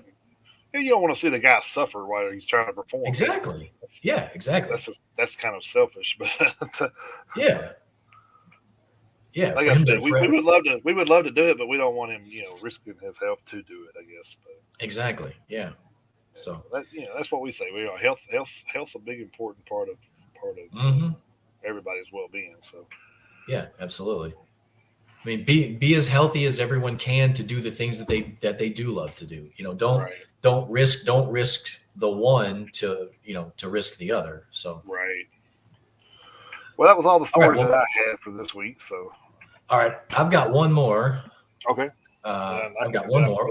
Then I can shoot through the headlines. So sure. Yep. All right. So I can't remember if I'm going back to Blabbermouth or if I'm staying at Blabbermouth. Either way, I'm on Blabbermouth, regardless of how I got here. So this one's going to be right in your wheelhouse. New York hardcore legend Vinny Stigma of Agnostic Front will make his pro wrestling managerial debut this Thursday night, January 12th. So that was 2 nights ago. The quintessential New Yorker and standout guitar player will be managing the definitive New York City wrestler Homicide in a dog collar match in Queens, New York at the Queens Brewery. As featured in the award-winning documentary The Godfathers of Hardcore and on groundbreaking and subculture-defining music and recordings with bands like Agnostic Front, Madball, and Stigma since 1980, Vinny is truly a music legend, synonymous with the hardcore and punk rock from the mean streets of the Lower East Side that made CBGB world famous. Wrestling fans have seen Vinny spotlighted by Corey Graves on Season 1 of Culture Shock on the WWE Network, and wrestlers like MVP, CM Punk, Matt Cross, and Robbie Brookside have been spotted at Vinny's concerts. He's performed for fans all over the world, but has never entered the world of wrestling until now. The quintessential New Yorker and standout guitar player will be in the corner of Homicide for All Outlaw Wrestling. In the main event of the evening, Homicide, with Stigma in his corner, will be challenging for the Outlaw Wrestling Championship in a dog collar match against former ECW and WCW standout Crowbar, with the devilishly devious Taskmaster Kevin Sullivan in his corner. Each of the wrestlers will have a dog collar secured around their necks, and they will be connected to each other via an unforgiving steel chain. Stigma is no stranger to fighting in the streets, and the mean streets of the Lower East Side of New York City were no stranger to violence in Vinny's formative years when he practiced his craft in squats and other dubious locations in Alphabet City. Homicide is the human embodiment of the streets of Brooklyn. He is self-made, having taught himself to wrestle in a Brooklyn bodega and went pro on his own terms before getting formal training a few years later and go on to become one of the most respected and feared men in Ring of Honor and Impact Wrestling. At the commentary table for this historic event, the man Ron Funches called The voice of independent wrestling, OG Kevin Gill, will be calling the action. Gill is no stranger to the worlds of hardcore and pro wrestling, having toured Europe twice as a vocalist for no redeeming social value and interviewed Vinny on numerous occasions, but also put NYHC bands in video game soundtracks and released many classic underground releases via Striving for Togetherness Records and Dignified Bastard Media. He has also done commentary all over the world for Circle 6, Game Changer Wrestling, Juggalo Championship Wrestling, WrestleCade, Underground Wrestling Alliance, Pandemonium Pro, Middle Kingdom Wrestling, AAA, Republic of Lucha, Remarkable Pro Wrestling, and more. Damian Abraham of the band Fucked Up and countless Vice Wrestling documentaries has stated that KG is one of the original connections between hardcore and pro wrestling, end quote. So I don't know the results of the match, but it happened a couple nights ago. I'm sure it was, considering Homicide was in the fucking main event, I'm sure. Right, yeah. You got Homicide and a dog collar match. I'm sure that was a little bit bloody. As good old Jim Ross would say, probably wasn't for the faint-hearted. So it was a slobber knocker. It probably was a slobber knocker. It probably actually was. Yeah. There's probably mayhem and carnage. And why do I feel like this is going to be something that if he winds up enjoying, I will see him managing Andrew Williams in AEW. So there you go. There you go. Every time I die. Yeah, I mean that wouldn't be the worst. That wouldn't be the worst. Well, I mean you got two metal guys together. So I mean, yeah, why not? So of course it's a fantastic tie-in. Plus Jericho's there too. So I mean, I could see him kind of pulling some agnostic front people over. Yeah. Well, and I don't know, and I haven't watched AEW in a minute, so I don't know if Aleister Black is still there or not. But I mean, of course, I know he was. Of course, I know. Of course, I don't. Of course, he wasn't Aleister Black in AEW. He was Mordecai Black, I think was his. Right. Yeah, Mordecai Black was his character's name, right? But I mean, he had his black metal entrance, which was fucking badass. So. Yeah, as far as I know, he's still there. I don't think he went back, which he's probably glad he didn't. Now, if anybody heard the news about WWE being isn't that weird? That's so weird. Yeah. So that is very weird. Vince come back just to sell the damn. But if anything good comes of this, is because I know Stephanie resigned like right before all this took place. So if anything good comes of this, I see like her and Triple H opening up their own thing. So yeah. They definitely have the money to back it. So yeah, well, and experience to do it. So yeah, and because I mean, I do know that we have a wrestling podcast here on the VOP networks, VOP USA Radio Network. So I know that they'll probably talk about this at length if they haven't already. So in order to avoid becoming that show, I did also because we don't want to steal anybody else's thunder. No. But I did see something. And of course, there's all sorts of speculation and hypotheticals, this, that, and the other. But I did see something where Triple H was supposedly, like I say, take this with a grain of salt, was supposedly interested in buying TNA. So, Oh, well, there you go. So I don't know. There you go. Wouldn't be a bad. I mean, he's turned around, the WWE. So you say you can't turn that around. Yeah. So, and he was doing a good job in NXT. So. Hey, baby, grab my boots. No, I'm just kidding. She's all like, fuck you. Yeah, grab his boots and get the crowbar out. Yeah, get the crowbar out. Little impact. Get a little impact out. So. That's right. I'm pretty much, if it's up to her, I won't ever do another show in my life. But I have been talked to, which I'll keep people updated about that. But I have been talked to about doing some commentating on a new wrestling show coming close by on Friday nights, so we'll see how that. Oh shit, that'd be cool. Yeah. So they asked me if I wanted to wrestle, and I'm like, dude, I'm not real interested unless you got some money. I'm not real interested. And of course, they're not gonna. A new show coming in is not going to pay me what I want to put on some wrestling boots. So. You could. I mean, at worst, you could do like the occasional like run-in spot or something. Well, I mean, if it's I'm getting back into some pretty decent shape. So if something comes along where it comes into something, not an every week type thing, then I may do something here and there. Who knows? Well, definitely keep us posted. Me for sure, because you can be Oh yeah. damn you bet your ass I'd be at ringside for that shit. So that'd be Yeah, so they're doing a show. They're doing a show in March, I think. So I'll let you cool. I'll let you know about that. So Hell yeah. like I said, it's still being being Friday night. they booked the Armory already, so they're going to have a show. Oh, Obviously, cool. So just don't know All right. what I just don't know what role I'm going to be in as far as playing yet. So Nice. we'll see. We'll see. I don't know how they're. I think they're waiting on like their TV spot or whatever. So. Oh, okay. All right. So if they get all that worked out, then I guess they'll contact me and see what we're going to do. But Nice. If I'm not risking my body and health, then they don't have to come off as much money. So Also true. And I'm used to talking for being on here, so there you go. And Yeah. 18 years of wrestling, I'm kind of Yeah. got I kind of can go through and do some color commentary there. So Nice. all right, so other headlines, I guess. Ex True Mayhem's Per Ingve Olin is honored at the Morbid reunion show.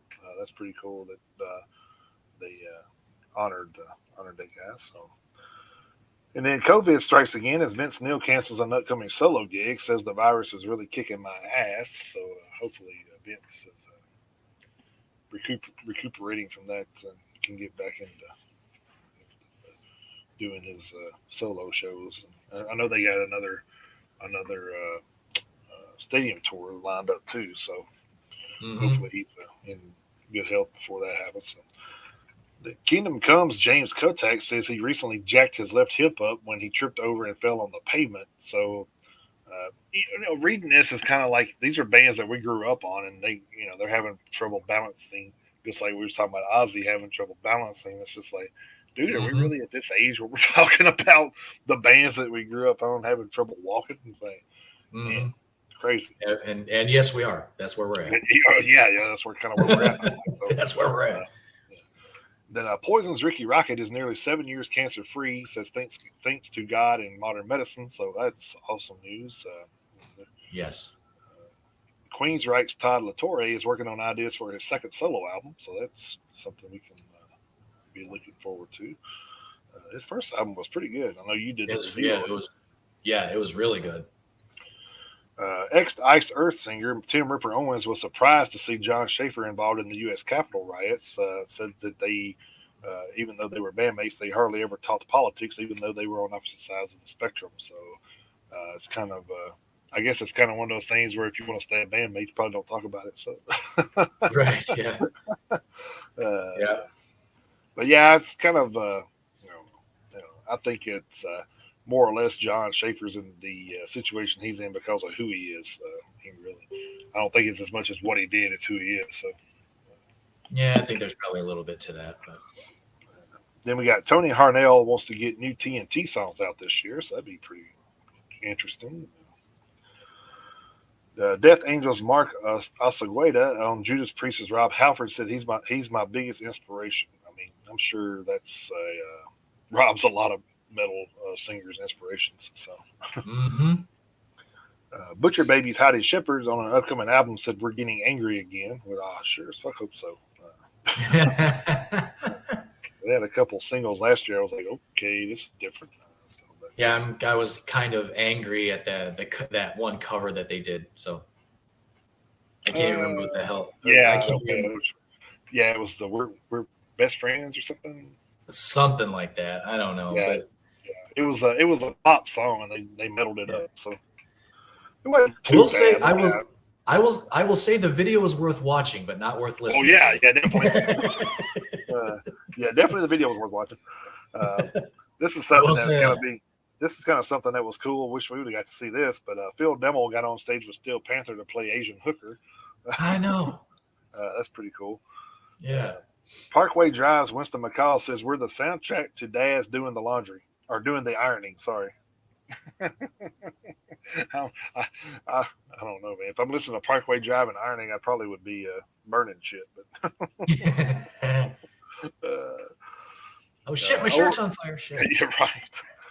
Ola England says it's the mistakes and the grooves that make an album unique, and I agree. That's I put that on there because that's kind of one of the reasons we do our show the way we do, is because that's what makes our show unique.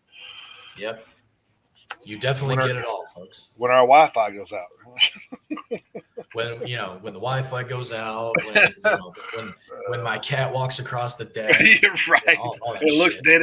It looks dead into the camera. Like what? Yeah. That was funny. That was funny. Yeah. Tools Danny carries as to drum on Late Night with Seth Meyers. That's pretty cool. Let's say medals into everything. So. Takes or talks, I don't know how that's Australian tour canceled with the band's alleged far right sympathies in the spotlight, which is I don't know, man. This is getting ridiculous, man. It shouldn't matter whether you're right or left or whether you're a fucking musician, and they shouldn't cancel tours because you're one way or the other. I mean that's like somebody going out and saying, "Well, Ted Nugent can't play here," so yeah. I mean, of course, in their defense, Ted probably would get political while he's at the show. So I'm not sure how political these guys get as far as and that's one thing we talk about with Machine Head. We know Rod Flynn's stance on politics, but he does not go out on stage and do any of that bullshit because he knows that we're there to listen to music. If we want to hear politics, we'll type into one of his other podcasts and listen to it. But he's got his own podcast where he can talk about whatever the hell he wants, and he's right. He's more, and he's done more it, than he has, and he's more than welcome to do that. I mean, that's what you're allowed to do in this country, which is one of the awesome things about this country. And it's like we talked to Dan about this. Crazy thing about Rob is he'll say some stuff, and I'll be like, "Yeah, I get that." And then he'll say some stuff, and I'll be like, "What the fuck are you talking about?" It's kind of like So, but it is what it is. So. Then Metallica released single-day tickets for their expansion M72 World Tour, so you don't have to go both days anymore. You can just do the one day. So that's pretty cool. Oh, well, that's cool. That is cool, actually. But it's still expensive, so either way. that part is not cool. Yeah. I missed this, but Las Vegas Raiders band played an orchestral cover of Slayer's "South of Heaven" at the recent NFL game. That would have been pretty cool to hear. But. And of course, it was at the Raiders game. Well, yeah. So. Of course, it was. They were playing "South of Heaven," and then the walls, split in the stands. Probably. Right there in the front, in the black hole where all the fans are, right there. Yeah. ITV football pundit Allie McCoy's feared colleague Roy Keane would kill him if he interrupted his World Cup sunbathing by playing Rammstein. So that would be kind of funny to see that. Them video that and him playing Rammstein and interrupting his sunbathing. And then last but not least, Foo Fighters announced their first shows since confirming they'll continue without Taylor Hawkins. So, which, is a couple of festivals that they're actually going to play, Bonnaroo being one of them. So, and speaking of which, I think Blue Ridge is really, really making it, I think, difficult. It's going to be a tough one for you guys to turn down. Have you seen the bands they're adding to that bill? Yeah, I don't give a shit. So, I mean, you're not suckering me in with that shit anymore, man. Like, y'all did that. I did that last year. I'm not doing it again. Man, I don't know it. I mean, I totally get where you're coming from, but man, they are building one hell of a bill. Hell, Machine Head just got added to the bill. So, yeah, but I mean, I've already seen Machine Head like 4 times. So. Well, yeah, I know. I mean, I get it, but I mean, it's the just Pantera thing. The Pantera thing would probably, but so I've got her talked into that, and Pantera's been on most of the Danny Wimmer stuff already too. So I would be surprised if they're not on Louder Than Life. So she already said if they're at Louder Than Life, then we can go to Louder Than Life. So yeah, because at least Louder Than Life is relatively close by, right? Yeah. Is that the one? Is that the one in Kentucky?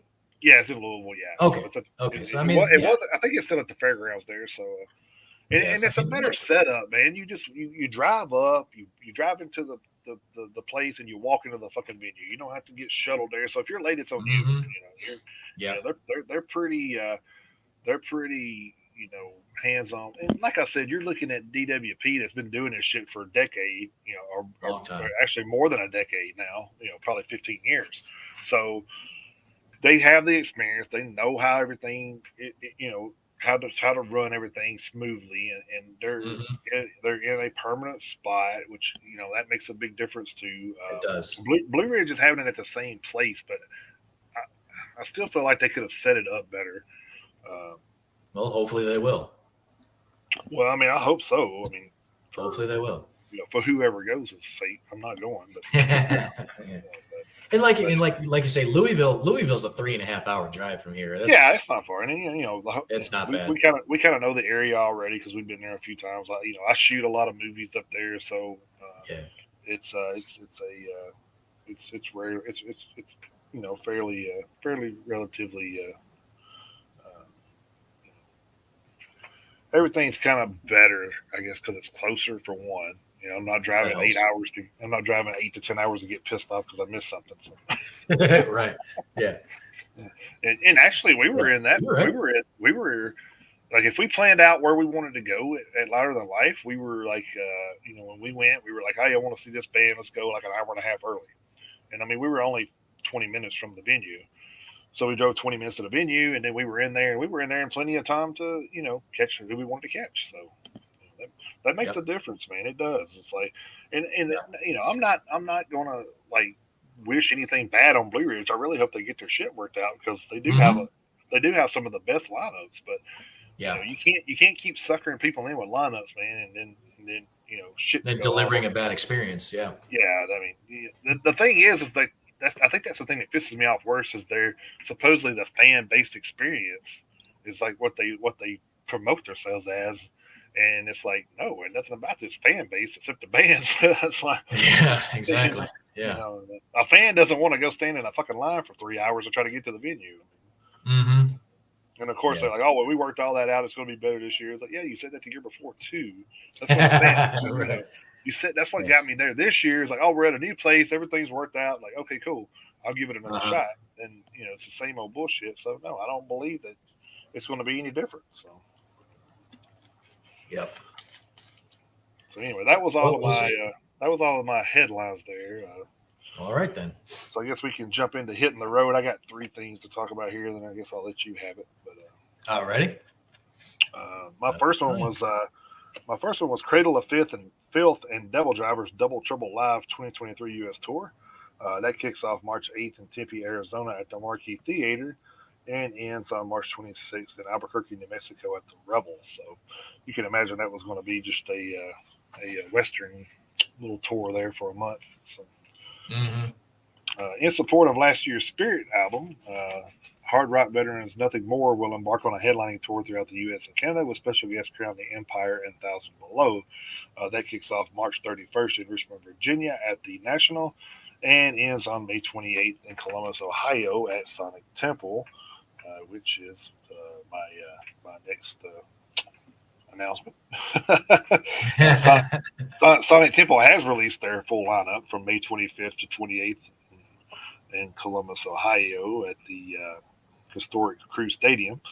Of course, if you've never been to Silent Temple, I think it's cool because it's an arts and music festival, so there's a lot of art going on there too. I know when we were there, it was right when Sid from the Rob Zombie movies had passed away, and they were doing big art, murals and stuff of him, which was pretty cool. But you got pretty good lineup here. You got Tool and Godsmack, Beartooth, Bullet from a Valentine, Pennywise, Bad Omens, Suicidal Tendencies, Fever 333. Um, Bloodywood, Wargasm, Malevolence, Bastard Dane, Otto, Avenged Sevenfold, Queens of the Stone Age, Chevelle, I Prevail, Not Loose, Sleeping with Sirens, Bad Flower, Dorothy, Blackstone Cherry, Born of Osiris, Lilith Czar, Brutus, which Brutus is pretty cool. I actually did a review on one of their albums recently. Fame on Fire, Vended, uh, Kiss, Rob Zombie, Fallen in Reverse, Pussifer, Trivium, Black Veil Brides, Rival Sons, Avatar, Senses Fail from Ashes to New. Um, Dead Poet Society, Tala, Burials. Sorry, got you know how they do the little fine print once you get through the big names. So, Yeah. Yeah. then we got Foo Fighters, Deftones, Sublime, uh, Jawbreaker, The Pretty Reckless, AWOL Nation, Nothing More, Grandson, White Reaper. Hey, White Reaper's going to be there. Cool. That's Filter, cool. uh, Filter, Aaron Jones, The Bronx, 0936. Oh, sorry. New Year's Day, Starcrawler, and others. But that's some of the main bands that are going to be there. So that has been full released. So you can get tickets over at DWP or at SonicTipples.com. So, hey, good morning, Victor. Glad Hey, there he is. you. Good morning, Victor. Yeah, so Sonic Tipple has officially released their lineup. So I'm expecting Louder Than Life to start here probably by the end of next month to start because I mean February is about 6 months off. So they usually do it about 6 months off. So. Yeah, there are a lot of festivals that have already started announcing lineups. Yeah, a lot of them have been. Bonnaroo's already announced theirs. Of course, there's not a lot of metal bands there, but Bonnaroo's a all music experience, I guess. So. Yeah. So that's all definitely, I have. Definitely a little something for everyone, but I mean it's in June in Tennessee, and we can both and we can both tell you it's hot here. Ugh, well, humid more than hot, but that doesn't. Neither helps. No, it doesn't. Neither helps. Yeah, that's all the hitting the road that I had. So, all right. I know there was more there, but that's all I kind of took from it. So. All right. Well, for my contribution this week for the week of the 7th through the 13th, leading off at the PRP.com, as always. Decapitated is going to be going to Europe starting February 24th in Riga, Latvia at Melna Peaked Diana. I hope I said that right. And then finishing on March 4th in Flensburg, Germany at Roxy Concerts. And Horrendous has booked a few dates. They have a concert coming up February 10th in Brooklyn, New York at St. Vitus featuring Thantafaxith and Reeking Aura. February 11th in Philadelphia at the Subterranean Dissonance Fest. And they will be at the Northwest Terror Fest in Seattle, Washington, which takes place in May between the 25th and the 27th.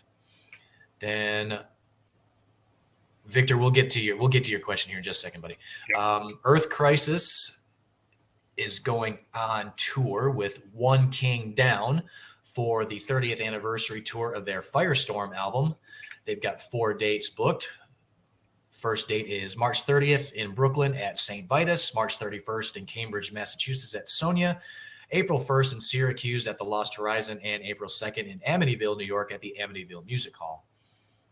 Dying Fetus, Suicide Silence, Born of Osiris, Aborted, Sanguisugabog, Crown Magnetar, and Slay Squad are going out together starting April 7th in Fort Worth, Texas at the Ridgely Theater, finishing April 30th in Anaheim, California at the House of Blues. No Nashville date on that tour. I was going to say, at least the one isn't at the Amityville house. That's no shit. Yeah, I know. Yeah. Let's see. Ingested, Devourment, Extermination, Dismemberment, and Organectomy are going out on tour with Implosive, Disgorgence, Peeling Flesh, and I Declare War appearing at select dates. That tour will start May 4th in Brooklyn, New York at the Brooklyn Monarch, and will wrap up June 4th in Cambridge, Massachusetts at Sonia. They will be in Nashville on May 12th at the End. The Fall of Troy has announced a new leg to their 20th anniversary tour. The support acts have not yet been announced, but the new leg starts February 14th in Orlando, Florida at Beecham and finishes March 5th in Philadelphia, Pennsylvania at Underground Arts. They will be in Nashville on February 16th at Dark Matter. Pussifer has announced a couple of different tours. They will be going through the United States starting May 18th in Daytona Beach, Florida at Welcome to Rockville.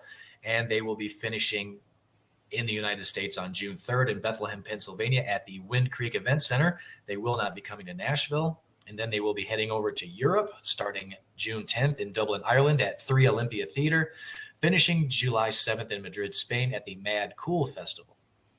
Cloakroom and Super Heaven will be going out with Slumped opening from May 11th in Los Angeles, California at 1720 to May 13th in Las Vegas, Nevada at Sick New World. Then they will have 3 dates with Pony as the openers. May 19th in Brooklyn at Elsewhere, May 20th in Philadelphia at First Unitarian Church, and May 21st in Allston, Massachusetts at the Crystal Ballroom. Capra is going to be going out on a quick tour in March with Thirst appearing on select dates. That tour starts March 12th in Hattiesburg, Mississippi at Switchyard, finishing March 19th in Panama City, Florida at Mosey's downtown. No Nashville date there. Bury Your Dead, Great American Ghost, and Edict are going on a 3-date mini tour with the original vocalist from Bury Your Dead, Joe Kruko, singing You Had Me at Hello debut album songs. The 3 dates for that tour are March 16th in Buffalo, New York at the Mohawk Place, March 17th in Albany, New York at the Empire, and March 18th in Worcester, Mass at the Palladium upstairs.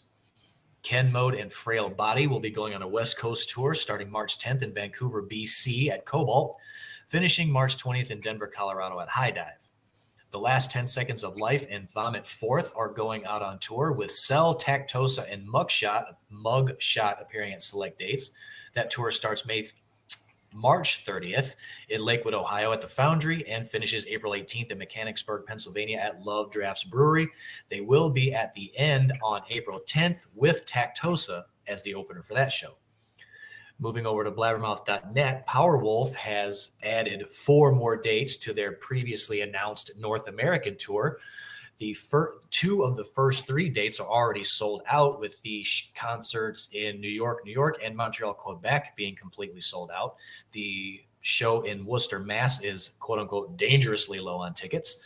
The new dates include March 20th in Dallas, Texas at the Factory, March 22nd in Denver at the Ogden Theater, March 24th in San Francisco at the Regency Ballroom, and March 25th in LA at the Wiltern.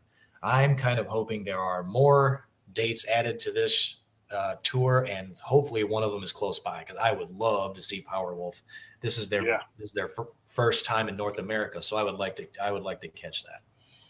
And then last but not least, Alice Cooper is going out on his Too Close for Comfort tour in April and May, starting April 29th in Youngstown, Ohio at the Covelli Center, finishing May 18th in Biloxi, Mississippi at the Beau Rivage Theater. There's no Nashville date, but they will be in Knoxville, Tennessee at the Tennessee Theater on May 13th. So that will do it for hitting the road for the week of the 7th through the 13th. Yeah, and Victor, we're actually going to try to share the petition going around for the Tennessee Devastation Festival. There's been a lot of I think it's. But there was a lot of a petition out there to get to send to the council. I think it was. So they had a council meeting, and not sure what happened there, but then they put out a petition. So we're all trying to sign that and try to get them back at the. But I think they're trying to. They said they were going to do it anyway, but they want to try to do it at the same place. And I think they were trying to make that that venue like a national park type issue, so that you can't just have whatever out there, I guess. But I don't know. It's really a stupid, ongoing issue that shouldn't be an issue, because that it's like they said that the festival went well. He even said, man, we didn't even spend an hour cleaning up, because everybody kind of took care of their own thing, which was cool. You don't see that with festivals. I didn't see any trash. No, I mean, he said it literally took them like less than an hour to clean up the grounds, which was crazy. I saw nobody get rowdy. No, nobody got rowdy. There wasn't anything crazy going on. It was just, the Christians over there, acting, all high and mighty, like they're better than everybody else, which is, which to me, it puts out negativity toward that lifestyle. I think, I grew up being a Christian, and I know, we were all like, we don't judge people. You know what I mean? If that's what you want Yeah. to do, that's on you. I mean, the church I go to, the preacher I still talk to, he's like that too. He's like, hey, I can't speak for you. I can try to show you the way and guide you. If you don't take that way, I can't. I can't make you. It's kind of like, right from wrong. So there you go. But Yeah. anyway, yeah, we'll share that on the at least on the Facebook page, Victor. So I've got the I actually have the petition pulled up at okay, change.org. okay, I so it's on don't change.org. see it's on change.org, and I know you Okay, signed it, I signed yeah. it. Um I don't see Where are I they don't at on the? Does it say where they're at on their signatures? 948 out of 1,000 so So I mean, far. they're right there. So Yeah, but I don't see anywhere to I don't share it, see anywhere where it allow you to share it, which is kind of stupid. yeah. Oh well, I don't know. I don't get it. But if anyone, so I guess anyone listening, we will still try to figure out how to share it. But it's over at change.org. And if you search for you can go to, there is a search bar on the website, of course. And if you search for the Tennessee Metal Devastation Music Fest, it's the only right, petition that pops up. So it's not like you have to sift through a whole bunch of different ones. It's the only one that's on there. Um, so go there and sign it, because the people who protested the first one, like I say, they were within their rights to protest, because of their beliefs. Again, that's one of the great things about this country. right, They didn't get loud. They didn't get there was you're allowed to peacefully protest things in this country, and they protested, but the show went on. The show went off without a hitch. I mean, you know Victor, he was there. He could attest to this too. Victor was there. The two of us were there. It was a great time. The weather was perfect. The venue was beautiful. Everyone was very, very cool. I saw no one causing trouble. There was no trash that I saw. Everyone had a as peaceful as a metal festival can be. But everyone had a good time. It was safe. It was clean. I don't think it could have. I don't think it could have gone off any better. So so I don't. so I was just looking at their page 2 days ago. They had a from the county chamber of commerce had a letter out to them, said, out of respect of those interested, the Henderson County Chamber of Commerce board of directors have taken an early vote on the line item listed in the agenda for our January 18th meeting regarding the management of the stage at Beach Lake. We have seriously considered the proposal and have used all available information we have at hand to make our decision. The board of directors have voted no to the management of the stage. Currently, the chamber does not have the staffing or resources to take on the management of the stage at Beach Lake. We are looking forward to continuing our planned events and our mission of supporting Henderson County throughout 2023. So that's good news. I mean, that's so Mhm. they're not, so there's still anything that's still booked can still go on. So, but Zach has put out that we're not out of the woods, but this is still a great victory. Thank you all so much for signing our petition and showing your support. They're going to contact the lake and see if hopefully they'll have a date pretty soon. So that's good news, man. I'm glad that kind Yeah. of worked out. And that, like I said, it's kind of is what it is. But Yeah. so Well, I mean, I guess that I guess one thing we're gonna have to kind of do, you and I, Jason, and Victor. The three of us were living here in Tennessee, and this is something that we not trying to speak for you, Victor, but this is something that we think should be something that happens every year, even if it eventually gets too big for this current venue. I think it's something that will be good for the mid state. I think that's something that needs to happen. So, like I say, this I think this is something that we're going to have to kind of get behind and do everything we can to kind of help Zach and Raven, even though we've never talked to them, which we do still have plans to talk to them. I think we kind of need to do that. We need to get together with them and see what we can do. And I mean, I guess we kind of have, I guess this is kind of a platform that we have that we should use to try to help them out, because there was nothing wrong with that festival. No, it was. Nothing. That's There like was one of the. nothing It's wrong like with one it. of the. It's like one of the most smooth festivals I ever went to. So Yeah. And of course, it's not louder than life. It's not Blue Ridge. It wasn't no, it wasn't thousands and thousands of people. That doesn't mean that it couldn't possibly get to some sort of scale well, it's like somewhere down somewhere down the line. And what I loved about it, and we'll be talking about this in a couple of weeks because one of the bands from that festival will be on here. But it was. And we'll get their take on it too. Yeah, and it was a festival with lesser known bands, which was great. I mean, Mm-hmm. And whatever metal fan you are, there was a little bit for everybody there too. I mean, as far There as was. there was thrash, there was death metal, there was Mm-hmm. metal There was core, there was black metal. black Yep. metal. I mean, there was everything. I mean, it was so Mhm. cool to see all the different genres, represented at one festival like that. So, Yep.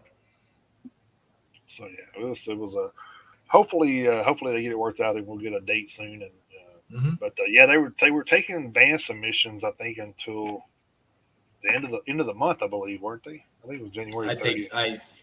think so. I think so. So I think there is still some time. Yeah. Um, So but Victor, yeah. if you go on to Metal Devastation on Facebook and look at their page, I don't know if you're on there or not yet, but you can look on there and they got a deadline if you want to pass that along to any of the bands you think that would make a good fit there, and have them send in their info to Mhm. Zach and them. Zach and And Raven. get Yeah. that, yeah, Zach and Raven, yeah. So get them on the list even to look at anyway. So Yeah. So yeah, if anybody listening, even if you're not in this country, because we know we do know that we have a lot of international Mhm. listeners. Even if you don't live in this country, but you're of the opinion that a metal festival should be able to take place, especially one that was clean and peaceful and everything else, then go over to change.org and help them out, because Yeah. they're probably not going to get help from too many people outside of our community, Right. because We're in the so-called Bible Belt, so it's kind of yeah. kind So of hard to we're like they definitely, never heard of, and they've never heard of Christian metal, so exactly, whatever. So, but so it's kind of, so I would definitely say it's unfair that they're having to go through this, especially like I said, since the first one went off without a hitch. If there would have been some issues, I can understand it, but there weren't any. So I mean, it was one day in early October. Mhm. And I even posted after I signed the petition, I even posted a comment. I said, if you're not a metal fan, there are 364 other days to go to the lake. Go to the lake on one of those other days. Yeah, right. So there wasn't even nobody there when we were there anyway. It was in October. Not really. So Yeah, not really. Which Zach and Raven, if you guys ever end up hearing anything about this, please have it like there at the end of September, the beginning of October, like you did. that's what they're trying to do. Yeah. That weather. I mean, I know there's no guarantee as when it comes to weather, but the temperature for last year's concert was perfect. Yeah, except for Jesus, it was perfect. Except for some dumbass not bringing a coat to it, but we won't mention no names. Yeah. Okay. Thanks, Victor. I'm glad you passed that along. So hopefully we can get some of those bands on there. It'd be cool. Yeah, it'd be awesome. And if you want to, Chris, you can share that link for that I posted for the expo too on the. Oh yeah, let's do that. So we can let's definitely do that. So there's the link for the Nashville Rocket Pod Expo. We are going to be a part of that March 17th to the 19th. Those tickets you can buy there's tickets on there to buy as a fan or as a podcaster. Either way, I think the podcasting limit are getting low. So if you want to podcast there, you may want to jump on that. So yeah, we will. It's gonna be. But yeah, if you want to come and hang out and talk to some musicians or whatever, there you go. So Yeah, it's gonna be interesting, but it's gonna be super duper exciting for us to be there and actually be part of the expo itself, not just walking around, seeing everything. We're actually going to be there being seen. It's going to be weird. Right. Yeah. But I mean, it's going to be a cool experience. So it's going to be great. Can't wait to conversate with some. Can't wait to conversate with some of the other podcasters too. That's going to be cool. Oh, that's going to be awesome too. But yeah, and if anybody's in the, anybody in the mid-state area, can tell, hour and a half, 2 hours, it wouldn't be too far of a drive. So if any of our local fans want to come out St. Patrick's Day weekend and come say hi, we'll be there. So what's crazy is there's going to be podcasters from all over too there. So I mean, not just in the state. So that's true. It's going to be pretty cool. So all right, I don't know. Did you have a list this week or? I did. Oh, cool. You can. Yes, I do. Do that if you want to. So. Yep, I pulled this one. From worshipmetal.com, and this is the 12 albums that kept thrash alive during the mid to late 90s. Oh, okay. Cool. And the caption here says the world had turned to grunge, but these thrashers just kept on thrashing. So basically, according to them, these are the albums that kind of held thrash together while grunge ruled the world, more or less. So gotcha.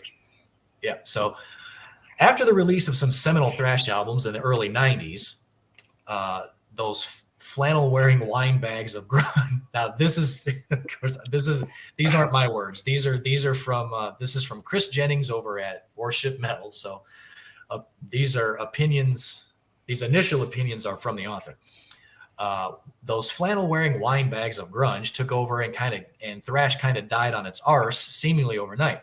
While some bands split and others adapted their sound to meet the demands of a new audience, Metallica went all country on Load Reload, Anthrax swapped thrash for straight-up heavy metal on Sound of White Noise, Megadeth took the mainstream hard rock option on Risk, Exodus and Forbidden turned to groove metal on Force of Habit and Green, respectively, Nuclear Assault went AWOL entirely, Creator went goth on Outcast, and Sepultura embraced new metal on Roots. A few belligerent bastards refused to bow down to changing trends and thrash like never before. Here's 12 albums by bands that didn't give a flying fuck that thrash's glory days were behind them, keeping thrash alive until its long-awaited resurgence in the early aughts.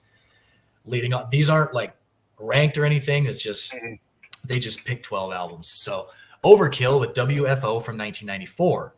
After a successful excursion into groove metal on 1993's I Hear Black, a vastly undervalued album, incidentally, just a year later, Overkill returned to their good old thrashing ways with WFO. The result was an old-school blast of furious thrash that reminded fans why they fell in love with these New Jersey noisenicks in the first place. Home to killer opener Where It Hurts, these boys never failed to deliver an absolute belter of an opening track, and thrash juggernauts Fast Junkie and Up to Zero, it was the ridiculously infectious Bastard Nation that stood out from the pack. Faithfully thrashy, yet surely designed to be a monster hit if the bastards had just paid attention. WFO, or Wide Fucking Open for its full title, proved to be the last hurrah for Overkill's glory days as the 90s all but stalled their progress. I don't know if I agree with that.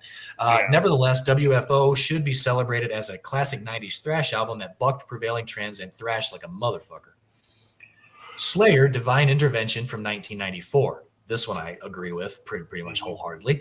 While Metallica, Megadeth, and Anthrax were prattling around with their sound, trying desperately to maintain the attention of an apathetic audience, Slayer ignored changes and trends completely and released a no-holds-barred thrash album. No ballads, no groove metal, no rapping, no country music crap, just 100% thrash. Proving to be the band's last truly great album, again, agree to disagree. Don't argue, their releases have been undeniably patchy since Divine Intervention's release. Kerry King took the lion's share of the songwriting duties and swapped the accessible nuances of Seasons in the Abyss for ferociously corrosive short bursts of barely controlled rage. Refamiliarize yourself with Sex, Art, Murder, and Ditto Head, which I fucking love Ditto Head. Songs that are as rough and ready as they are clinically effective as ample proof that this was the one 90s thrash album that hadn't even noticed Nirvana, Pearl Jam, Alice in Chains, etc., quietly stealing their audience. But then that's a contradiction in terms, as Slayer fans always were, resolutely loyal, and MTV abandoning thrash for grunge was never a scenario any Slayer fan worth their salt would ever contemplate doing. Slayer didn't need to worry about changing trends in 1994. They just needed to keep on thrashing, which is exactly what Divine Intervention did. That I will agree with, but I don't know if I agree with the opinion that that's their last great album. I don't know about that. Oh no. So, opinions are like assholes, but Tankard, The Tankard from 1995.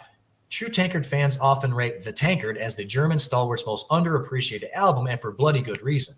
Containing the most diverse set of songs on the Germans' 29-year career, The Tankard may not be as instantly infectious as their classic Zombie Attack, Chemical Invasion, and The Morning After, but it arguably contains the finest songs these Teutonic beer-loving terrorists have ever penned or regurgitated.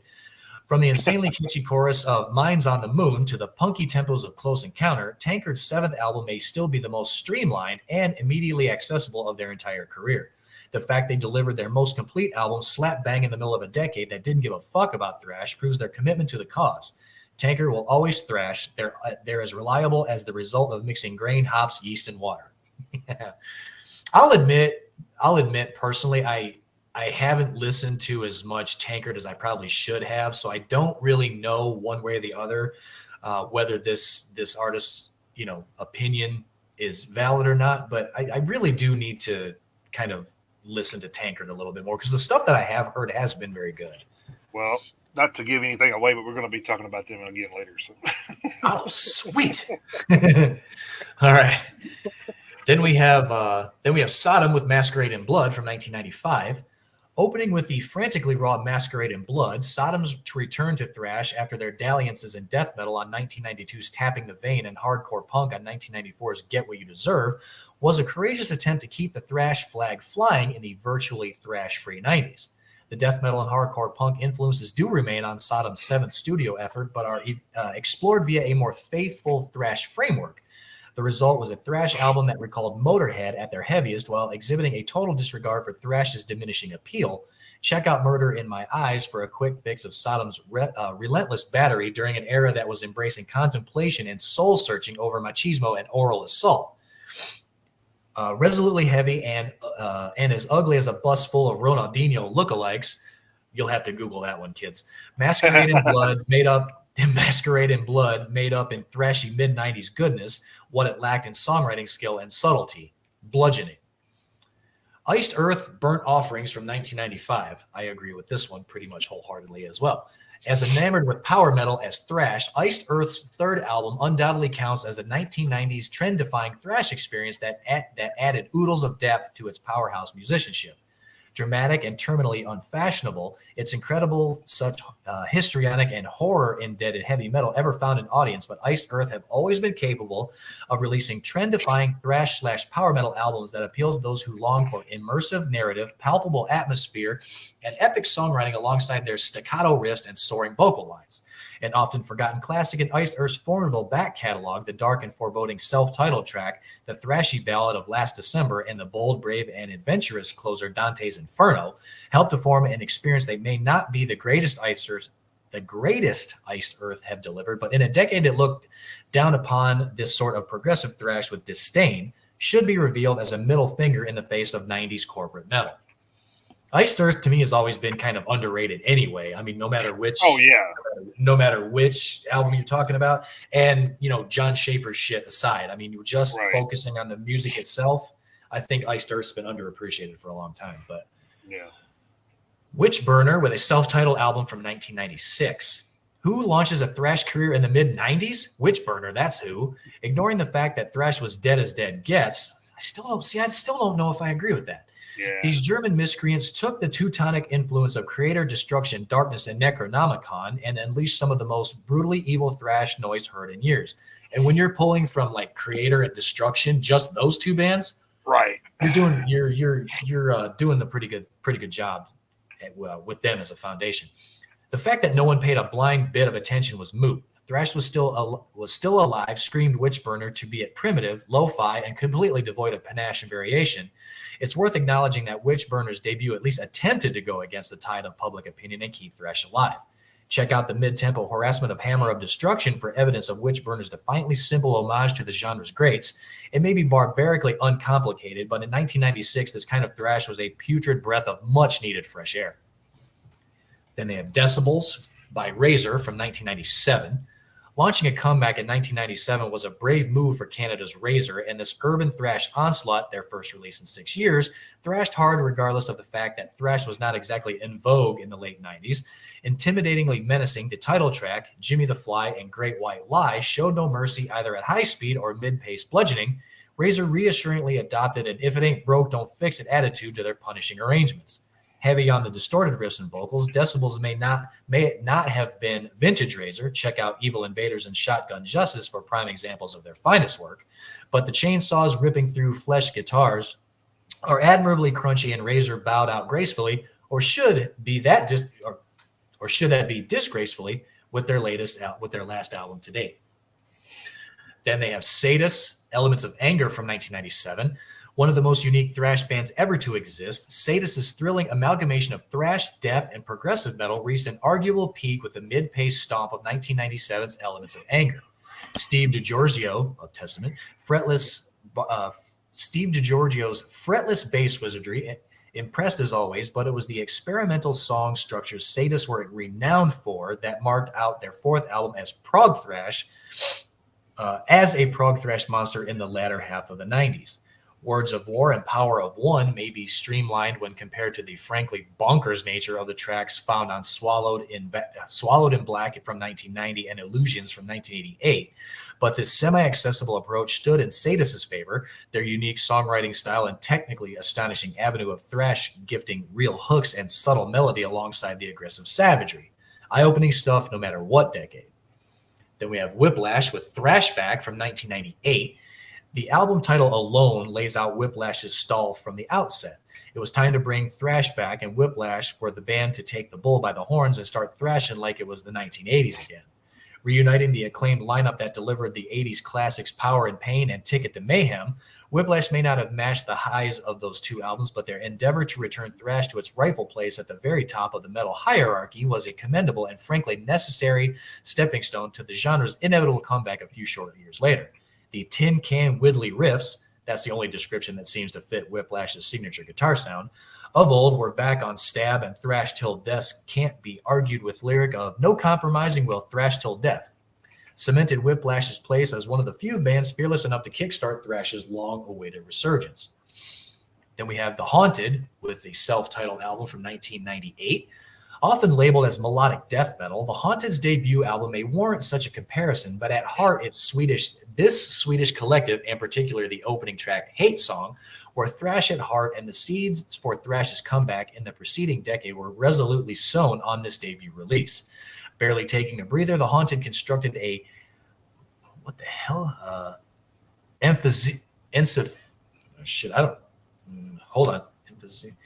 emphysematous modern thrash sound that leapt out of the gates like a rabid dog, ushering in an era of death thrash in the process that the likes of Testament would harness as the genre reestablished its dominance in the new millennium. We could debate whether this is thrash until the cows come home, but its position as an album that kept thrash alive should not be argued.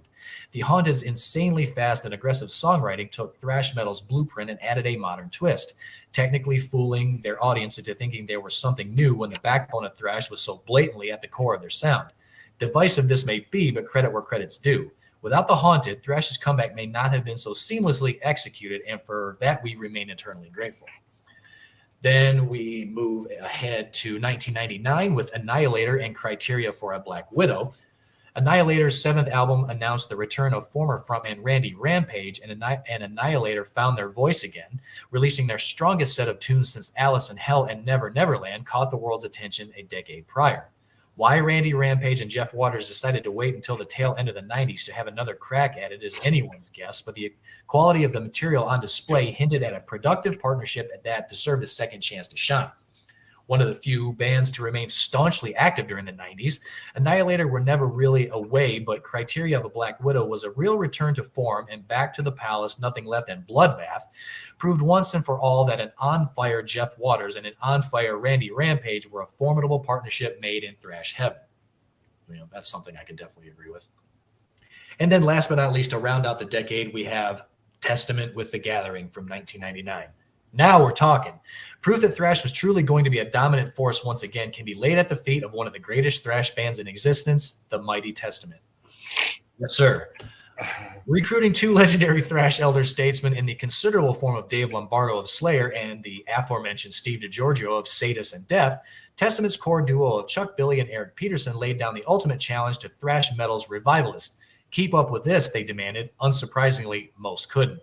From the virtually unparalleled ferocity of album opener DNR, Do Not Resuscitate, and the thrashy grooves of Down for Life to the demolition job, death thrash of Legions of the Dead, and the fiendish melodies of Riding the Snake, this supergroup signaled thrash's rebirth in a manner that marks the Gathering out as an album that still sounds nothing less than magnificent 20 years later. That I also agree with.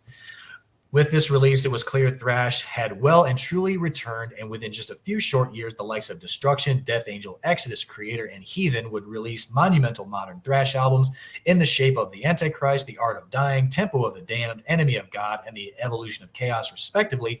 Thrash was back, and it's still as relevant as ever. And that last line I can agree with too. So. Oh, and good morning to Dana. He jumped in the middle of that. Yeah, while I was reading. So, all right. Well, that's a pretty good list there. Yeah. So. Yeah. It's cool that you found it over at a website we usually don't get information from too. So. Yeah, I actually kind of stumbled on worshipmetal.com kind of by accident. There was like I can't remember the name, I can't remember the article, but I was going through you know how when you first like open Internet Explorer and sometimes Google has like a long ass list of like news stories. Yeah. Well, I was scrolling through it one day, and like I say, I can't remember the article, but it was a metal article that caught my eye. So I went to it, and it was at that website. I was like, I'm going to kind of keep my eye on this website, and there you go. So I've kind of added it to my group of tabs that I follow on a weekly basis now. So, which is nice. It's never a bad thing to have, more sources for heavy metal news. So, yeah, Dana said thrash is definitely his favorite metal genre as well. So, I concur, sir. We already know that already. Which is like, we talked about this on the show, which is cool because that's our, mine and your common thread is right there. And then we kind of branch from that. So, you get into the power metal, I get into metalcore, which is cool because it gives us, we have to be able to kind of talk about everything, not just thrash all the time. So, yeah. It definitely helps that aside from, like you say, the common thread that we do kind of branch out a little bit, because with it just being the two of us, it kind of makes it a little easier to cover more ground, even though there's, like we've said before, there's no way for us to cover it all. But having, I guess different tastes, which we really don't. We don't have different tastes, but we don't have different tastes per se, but because there is power metal you will listen to, and there's also metalcore that I listen to, but there are other focuses that we do have aside from, the commonality of and there's the cat right there. There he is. The commonality. There you are. So yeah, it definitely helps. We didn't ever talk about the occasional baby disruption we have too, but yeah, that's true. That's true.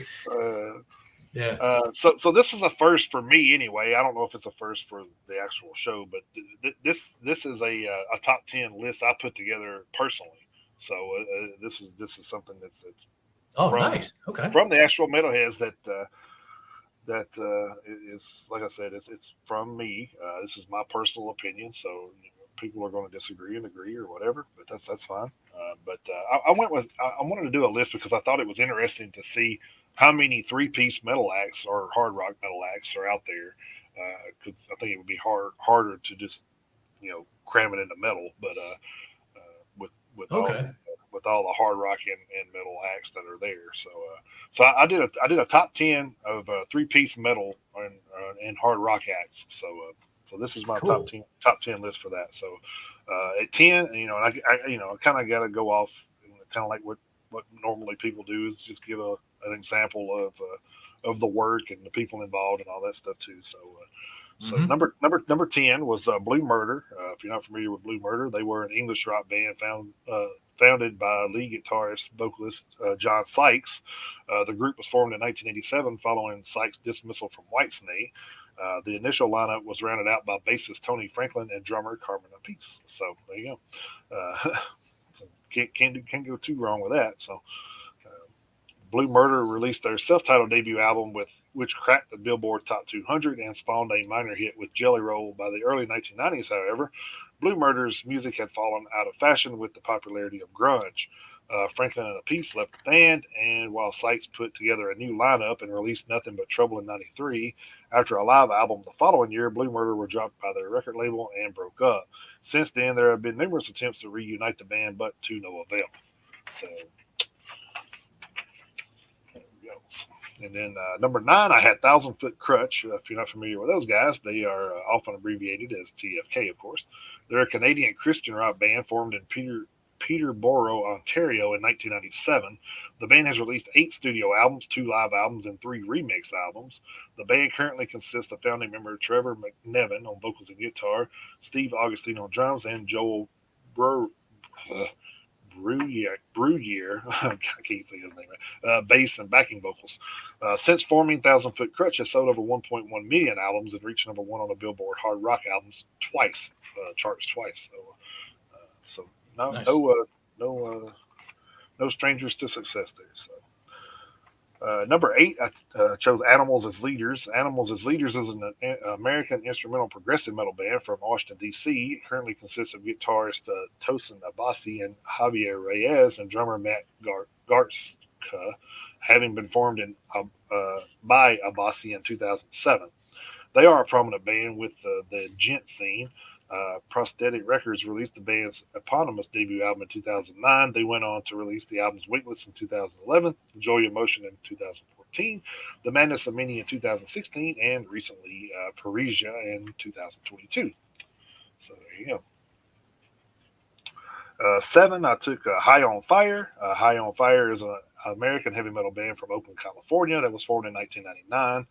Matt Pike, the band's frontman and founder, also plays guitar for doom metal band Sleep. High on Fire won the 2019 Grammy Award for Best Metal Performance with their song Electric Messiah.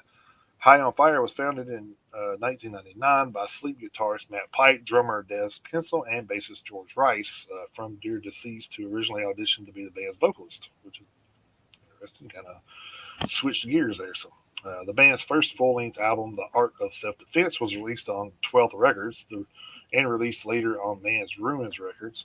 The album would later be re-released by TP Records with 2 bonus tracks, as Man's Ruin Records had become defunctional. So, number 6, I chose Raven. Raven are an English heavy metal band formed in 1974 by the Gallagher brothers, bassist and vocalist John and guitarist Mark. They have released 14 studio albums to date and had a hit with the single On and On, often referred to as athletic rock. I don't know why that was athletic rock. I feel like Bruce Dickinson could head that up. So, Right, yeah. I was thinking the same thing. The band gained notoriety as part of the early to mid-'80s new wave of British heavy metal scene and is considered to be an influence and inspiration to the developmental of thrash metal, including the Big Four, Metallica, Slayer, Megadeth, and Anthrax, as well as other bands such as Testament, Exodus, Overkill, Creator, Destruction, Sodom, Onslaught, Death Angel, Flotsam and Jetsam, Coroner, Annihilator, and Razor. So, man, if you influenced those bands, you did something right. I was about to say, keep going, keep naming them off, keep going. Raven are also notable for headlining Metallica's first ever national tour in 1983. Imagine that. Imagine headlining and Metallica's opening for you. So, yeah. Pretty cool. All right, we're at the halfway mark here. So number 5 is Anvil. They're a Canadian heavy metal band from Toronto, Ontario, formed in 1978. The band currently consists of founding members Steve Lips Kudlow on guitar and vocals, Rob Ryder on drums, and Chris Robertson on bass. As of 2022, the band has released 19 studio albums and has been cited as having influenced many notable heavy metal groups, including Megadeth, Slayer, Anthrax, and Metallica. So, kind of common thread between Anvil and Raven there. Reviewers have described Anvil as a pioneering heavy metal band that was popular in the 80s but then faded into obscurity in the 90s while refusing to stop playing, recording, and gigging. Anvil's antics on and off stage, the setbacks they suffered, and their determination to keep going have compared them to the fictional band Spinal Tap. So I don't know about that much so far, but I guess you can see. I can see the comparison. Number 4, Chevelle. Chevelle is an American rock band formed in Grays Lake, Illinois in 1995. The band was originally composed of two brothers, Pete Loeffler, lead vocals and guitars, and Sam Loeffler, drums and percussion, along with Matt Scott on bass and backing vocals. Scott was replaced by Sam and Pete's brother Joe in 1996, and then when Joe left the band in 2005, Gino Leonardo subbed in as a touring bassist until he was replaced by Pete and Sam's brother-in-law, Dean Bernardini. Chevelle likes to keep it in the family. So, Yep. Bernardini departed from the band in 2019, and in 2021, Kimball Walters joined the band as a touring bassist. The band's first studio album, Point Number 1, was released on a small record label called Squint Entertainment. Chevelle's second album, Wonder What's Next 2002, was certified double platinum by the RIAA after a debut at number 14 on the United States album charts, Billboard 200. This type of thinking could do us in 2004 was the band's third album, debuted at number 8 and has been since certified platinum. Chevelle has since released 6 more albums, Venus Sarah in 2007, Sci-Fi Crowns in 2009, Hats Off to the Bull in 2011, La Gargola in 2014, to North Corridor in 2016, and their latest Narratius in 2021. Other releases from Chevelle include 2 live albums, 2 DVDs, and 2 compilation albums. As of 2022, the band has sold over 6 million records. A lot of successful 3-piece bands on this list. So. Number 3, Venom. Venom are an English heavy metal band formed in Newcastle upon Tyne in 1978. Coming to prominence towards the end of the new wave British of heavy metal, Venom's first 2 albums, Welcome to Hell in 1981 and Black Metal in 1982, are considered major influences on thrash metal and extreme metal in general. Their second album proved influential through enough that its title was used as the name of the black metal genre. As a result, Venom were part of the early wave of the genre, along with Merciful Fate and Bathory, which is kind of like talking about these bands kind of remind you of what we were talking about in the beginning, where something started from something else. So it's kind of like all these bands that I've talked about is kind of nudged thrash into existence. So Venom's original personnel came from 3 different bands: Guillotine, Oberon, and Dwarfstar. Since the beginning of their career, Venom have often used satanic lyrics and imagery. However, such references were mostly for shock value, which we've kind of said this about Slayer before. As Venom were one of the first incarnations of extreme metal, influencing many thrash metal, black metal, death metal, and other extreme metal bands, their exact genre has been a topic of debate. Venom has been labeled various various genres by members of the press. Most prominent genres are black metal, thrash metal, and speed metal. So this one kind of coincides with this. Number 2 was Venom Inc. In April 2015, in anticipation of a date of Empire of Evil, band of Mantis and Demolition Man at the Keep It True Festival in Germany, the organizers of the festival asked Mantis and Demolition Man if they could play songs of Venom with Abaddon. Mantis had not talked to Abaddon since 1998. After thinking a bit, the 2 former Venom members played along with Abaddon without having done any rehearsals for the show. At this point, the 3 brought together the Venom lineup of 1988 to 1992 under the same name of Venom Inc. or under the name of Venom Inc., sorry. For the sake of the fans, instead of the name Iron and Steel, which was initially conceived by the members themselves. On February 3rd, 2017, Venom Inc. signed with Nuclear Blast and released their first album, Ave, on 11th of August 2017. The 2 singles off the album were Diane Fleisch and Ave Satanas. Drum parts for Ave delivered by Abaddon were not up to par, so Mantis used a drum computer for the record.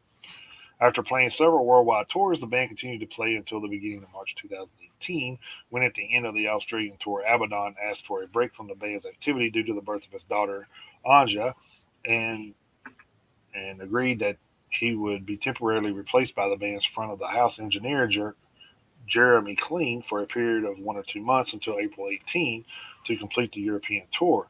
However, following some personal difficulties due to his conduct on previous tours and contract management, certain business moves made behind Demolition Man's back without any approval, as well as stylistic differences with the other band members, Abaddon was fired from Venom Inc., after which Clean also took part in the recordings for the next album, thus becoming the full member of the band, which is what we have the Venom Inc. of today. So, and the reason why Venom Inc. is ahead of Venom to me is because everything I liked about Venom was the members of Venom Inc. So There you go. there you go. So, and then last but not least, number one, and I don't think I would have anybody to argue with me about this, but Motorhead. Motorhead were an English rock band formed in London in 1975 by Lemmy, lead vocals and bass, Larry Wallace guitar, and Lucas Fox on drums. Lemmy was also a primary songwriter and only constant member. The band are often considered a precursor to the new wave of British metal, which re-energized heavy metal in the late 70s, early 80s. Though several guitarists and drummers have played in Motorhead, most of their best-selling albums and singles featured Phil "Filthy Animal" Taylor and guitarist Fast Eddie Clarke. Motorhead released 23 studio albums, 10 live albums, 12 compilation albums, and 5 EPs over a career spanning 40 years. Usually a power trio, they had particularly success in the 80s with several successful singles in the UK top 40 chart. The albums Overkill, Bomber, Ace of Spades, and particularly the live album No Sleep Till Hammersmith cemented Motorhead's reputation as a top-tier rock band. The band are ranked number 26 on VH1's 100 Greatest Artists of Hard Rock. As of 2016, they have sold more than 15 million albums worldwide. Most often classified as heavy metal, Motorhead has been credited with being part of and influencing numerous musical scenes, thrash metal and speed metal especially. Lemmy, however, always insisted that they were a rock and roll band. He said that they had more in common with punk bands, but with their own unique sound. Motorhead is embraced in both punk and metal scenes. Their lyrics typically cover such as topics as war, good versus evil, abuse of power, promiscuous sex, of course, substance abuse, and most famously gambling, the latter theme being the focus of their hit song Ace of Spades. Yep. Lemmy died on the 28th of December 2015 from cardiac arrhythmia and congestive heart failure after being diagnosed with prostate cancer. The day after his death, drummer Mickey D and guitarist Phil Campbell both confirmed that Motorhead had disbanded. By 2018, all 3 original members of the best-known lineup, Lemmy, Taylor, and Clarke, had all deceased. So, all original Motorhead is all gone. So, but that was my my top 10 list there for. That's a very cool list. And I don't really have I don't have an argument with any of it, where like especially like where you placed them and anything like that. Yeah. Well, And Dana, your 2 bands that you mentioned, Quiescent, Mantis, and Rebirth, very cool. Appreciate that. Oh, Dana, since you're here, we want to. Speaking of, the band from Knoxville, Tennessee, we want to, and we can work this out later between the 3 of us. We want to have you on the show talking about just bands from Tennessee in general, because Jason was talking about some local bands, at the beginning of the show, and then we brought you up, and then so we think the 3 of us should get together and do, if not a whole show, maybe a segment just about bands from Tennessee. So we'll get with you and talk about that. So. Yeah, I think that'd be cool. I think it'd be awesome. Get some local flavor. Yeah. All right. Well, that was my my top 10 list there. So hopefully we can continue. I think this top 10 list could be, with both of us, even with both of us doing different ones, I think it's pretty broad. We could always. I think at some point we may wind up doing like one where we're like ranking albums from a band or something. Me and you both can do that. Oh yeah. So, there's I mean, as far as like making, like I say, the list that I did, I pulled it from another website.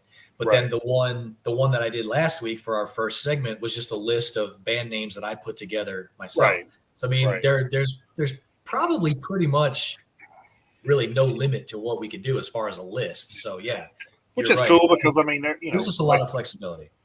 Like I said, that's a pretty cool segment because we do have so much material we can cover. So We do. we can always like go into songs by bands and albums by bands and head it to the end. All right. Hey, thanks, Dana. All right, Dana, thanks for coming by. We'll be in touch. Say say hey to Krista for us. All right. I guess we can run into our theme of the week. Theme of the week, which is money. Yeah. So yeah, we decided to do on money this week. Chris was like, "Have we not done one on money?" I said, "Not that I know of. I mean, maybe we did. We just forgot about it. I don't know, but I don't remember ever doing it." The reason why I asked was I was just kind of surprised. Yeah, right. Yeah. So, are you sure? Yeah, I was like, "Oh shit, really? All right." Yeah. So I guess I'll start it off here. So, all right. Theme of the week, money. Of course, first one I went with was pretty much a go-to, I guess, or standard for once you think money. It was AC/DC's "Money Talks" from Razor's Edge, 1990. And the next one, I kind of went through this pretty good until I had like 4 right off the top of my head, and then I was like, okay, I need a little help. So, and then once I got a little nudge, then I was like, oh, okay, yeah, okay, I got you. So, kind of went back and forth with that. I got a little nudge, and I was like, oh, okay, I remember this and this now. So, so I did kind of go to and got some help from the Encyclopedia Metallum this week. So, so my next one was "Wolves at the Gate" Counterfeit from the Eclipse album in 2019. Then I went with Black Label Society's "Counterfeit God" from Stronger Than Death 2000. And then "As I Lay Dying, the Coin Has a Say" from Low Teens 2016. And then I kind of went over to Encyclopedia Metallum for a little help on this next one. I went with King 810, $1 million from Suicide King 2019. And then I looked up Blood Money, and then I kind of went on a rant with Blood Money here for a minute. So, and actually, I just did this on Spotify. I just hit Blood Money on Spotify. Then it brought up all these songs. I'm like, oh god, yeah, all these songs are so good. I remember them. So, so then I went with "Upon a Burning Body," Texas Blood Money from Red, White, and Green from 2012. Then I went with Dope's Blood Money from Dope 2016, and then Overkill's Blood Money from Horror Scope in 1991. So, and then went with this one. We was talking about this earlier. So, Tankard, Need Money for Beer from B-Day 2002, which is a pretty good song. So. Then I kind of went back a little ways once Tankard I kind of got that off Encyclopedia Metallum too. Then I went back to one that I thought of. I went with Suicidal Tendencies, "Send Me Your Money" from Lights Camera Revolution 1990. Then I went with August Burns Red, "Poor Millionaire" and that's actually a single that's coming up on their new album, I believe. So, nice. But this was the single they put out last. Actually, you know what? It may not be because this is a single from 2021. So, I don't know, but I know they got a new album coming out anyway. So maybe it is. They just took that long to put it out. I don't know. But then last but not least, I took of "Mice and Men," "The Ballad of Tommy Clayton," and "The Raw Dog Millionaire" from the self-titled album in 2010. So, nice. Need money from beer. Yep. Alcoholic thrash. Right. Hell yeah. Getting thrashed and trashed, man. That's right. Hell yeah. All right. Well, we had 3 duplicates this week. So. Seriously? Yeah, we did. Believe that. So that's crazy. Yeah, I was kind of surprised too, but so. We're going to throw Nickelback on the list. No, we're not doing that. We'll just get Victor to add a few like he did last week. So. Yeah. we'll just get him to help us out. So for my theme of the week list this week, I'll go ahead and start with the duplicates. I also had the 2 Blood Money songs by Overkill and Dope. And then I also had "Need Money for Beer" by Tankard off of really? B-Day for 2. Yeah, I had that one too. Yep. So the ones that we didn't have, I went with Guns, Drugs, and Money by Megadeth off of 13 from 2011. Then I have The Price of a Mile by Sabaton off The Art of War from 2008. Then I had Money Talks by Extrema off The Positive Pressure of Injustice from 1995. Extrema is a thrash groove metal band from Milan, Italy. So a little international flavor there, which is nice. Then we had Mr. Money by Dynasty from Knock You Down from 2011. They are a heavy / power metal band from Stockholm, Sweden. So then I had Spitcoin by Zentrix off of 7 Words from 2022. Then I went with the album title for this one. I went with Burning Angel by Arch Enemy off of Wages of Sin from 2001.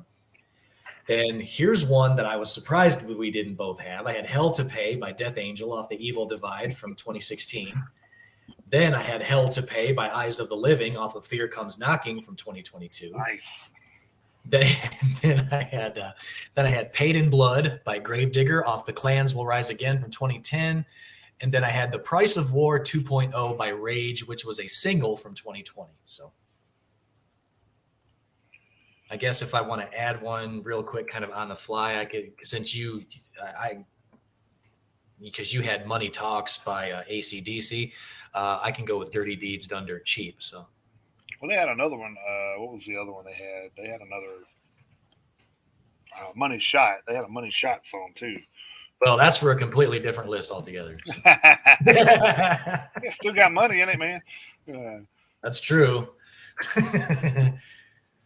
So yeah, we'll get that list collaborated and compiled on, and we'll get it posted as soon as we can, and we'll send obviously anybody who's a member of the Facebook group will be able to add songs if they wish. But Victor, I'll go ahead and I'll send you an invite like normal, and if there's any you want to add, feel free to do so. So. But yep, that'll be the theme of the week this week is money. I'm going to add a Fit for a King song, The Price of Agony. So cool.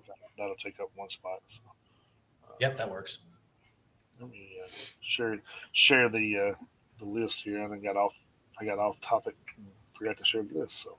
Oh yeah, yeah, we did, didn't we? So let's do that real quick here. All right. I do really enjoy putting these theme of the week lists together. They're super duper fun. Yeah. Oh yeah. All right.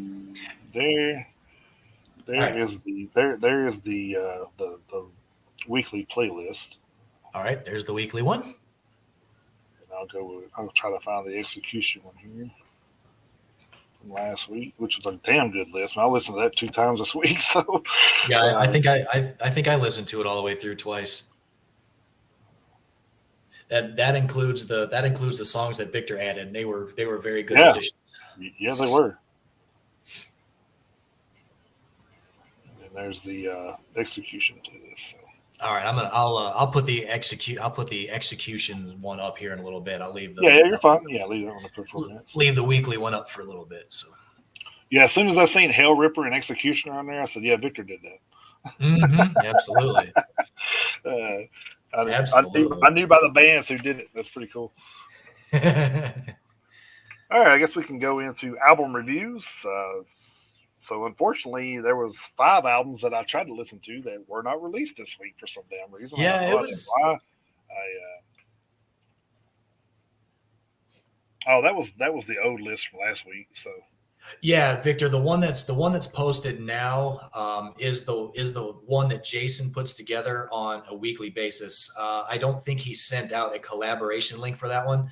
No, because it's mostly releases that are coming out, so it's just try to get people on board with some new music. So so that one, so we don't usually that one we don't collaborate. So so hell, I don't even have the ability to add music to that one. So, but Jason, which is fine. Like I say, Jason puts that one together on a weekly basis for the pending new releases, and then. The one that we collaborate on, you already added songs to, Victor. So you're good to go there. So one of the reasons I do that list is I do that one, try to do it on a Wednesday or Thursday, because those are some of the albums are songs from some of the albums that are coming out on Friday. So that kind of gives you a heads up to try to listen to some of it to see if there's an album on there you may be interested in reviewing.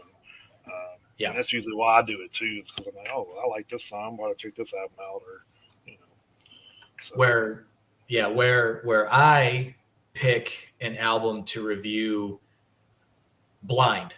At least I try to anyway. I try to pick a band that is new to me, and I usually try to listen to their new album completely blind, so I have no preconceived notions of anything. Well, I mean, it's still completely blind because you're only getting one track out of it. But I'm just trying to say, that's true. That sounds interesting. I'm going to check that out. And they're all new bands to me as well. But there was and sometimes you get that one song and then you listen to the rest of it and it's like, well, damn, that was the only song worth a shit. So, I mean, you just never know. So that is very true.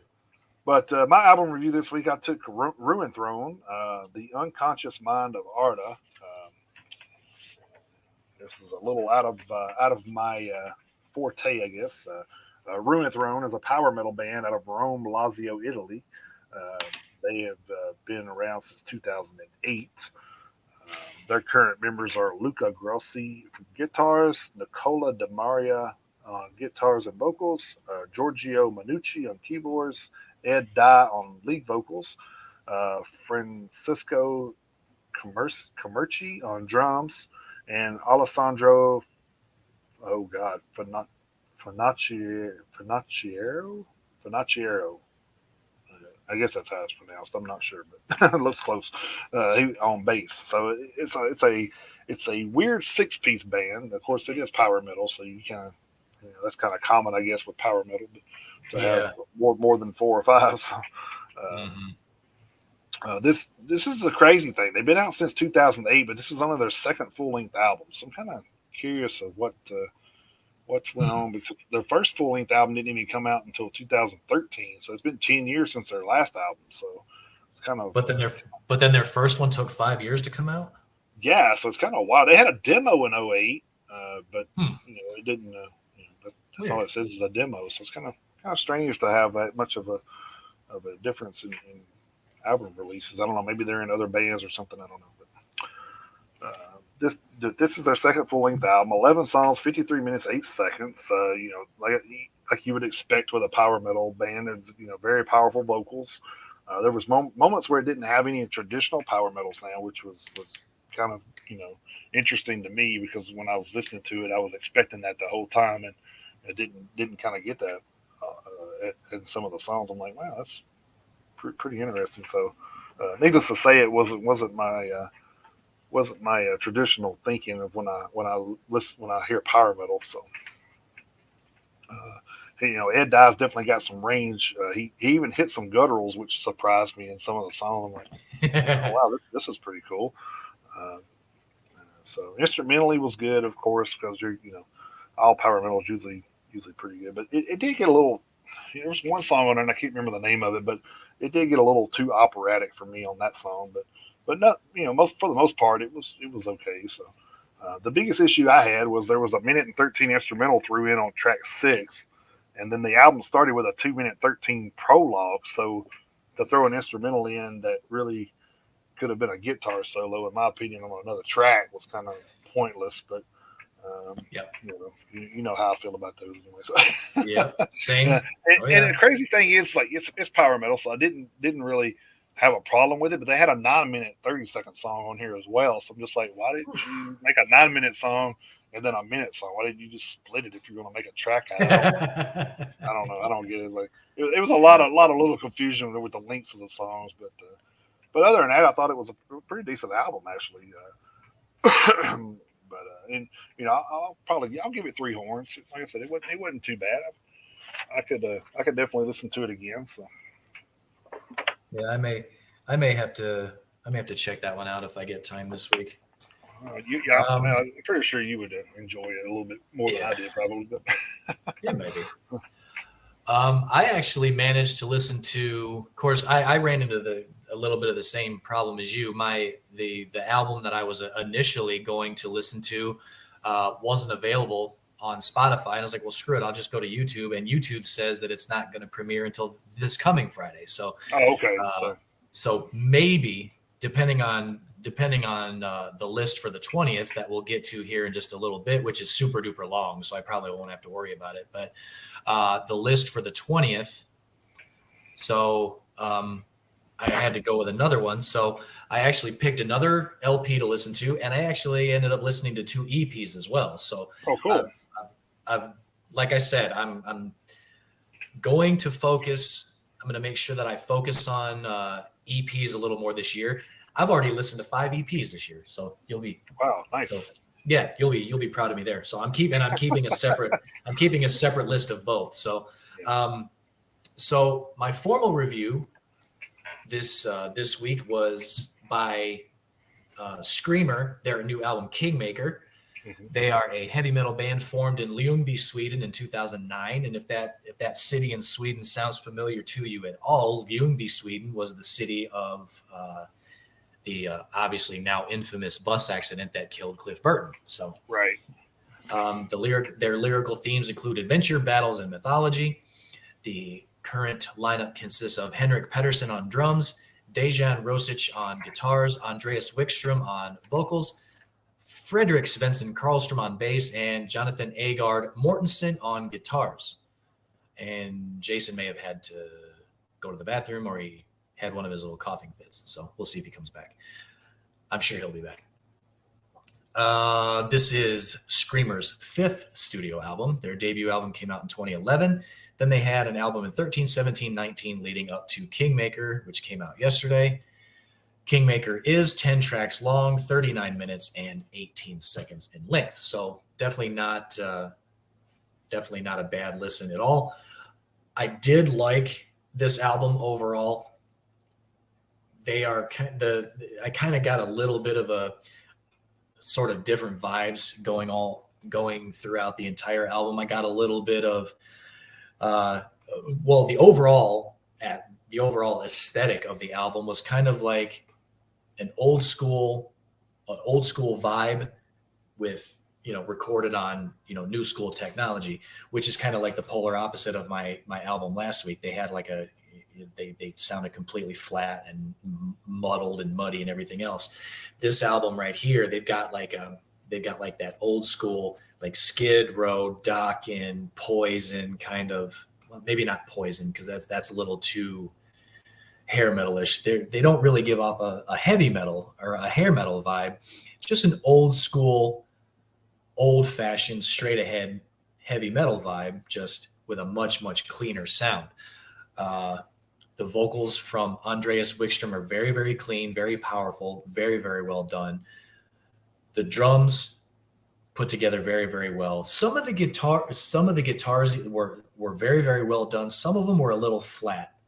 Other than that, I didn't have a problem with the mix of the album overall. I would have liked the guitars to have been a little bit crisper, but definitely no issues with any of the compositions, the bass lines, the guitar riffs, the guitar solos, the drum lines, any of that stuff. So overall, a really good example of kind of like an ode or an homage to mid 80s heavy metal. Not really thrash or anything like that, but just kind of a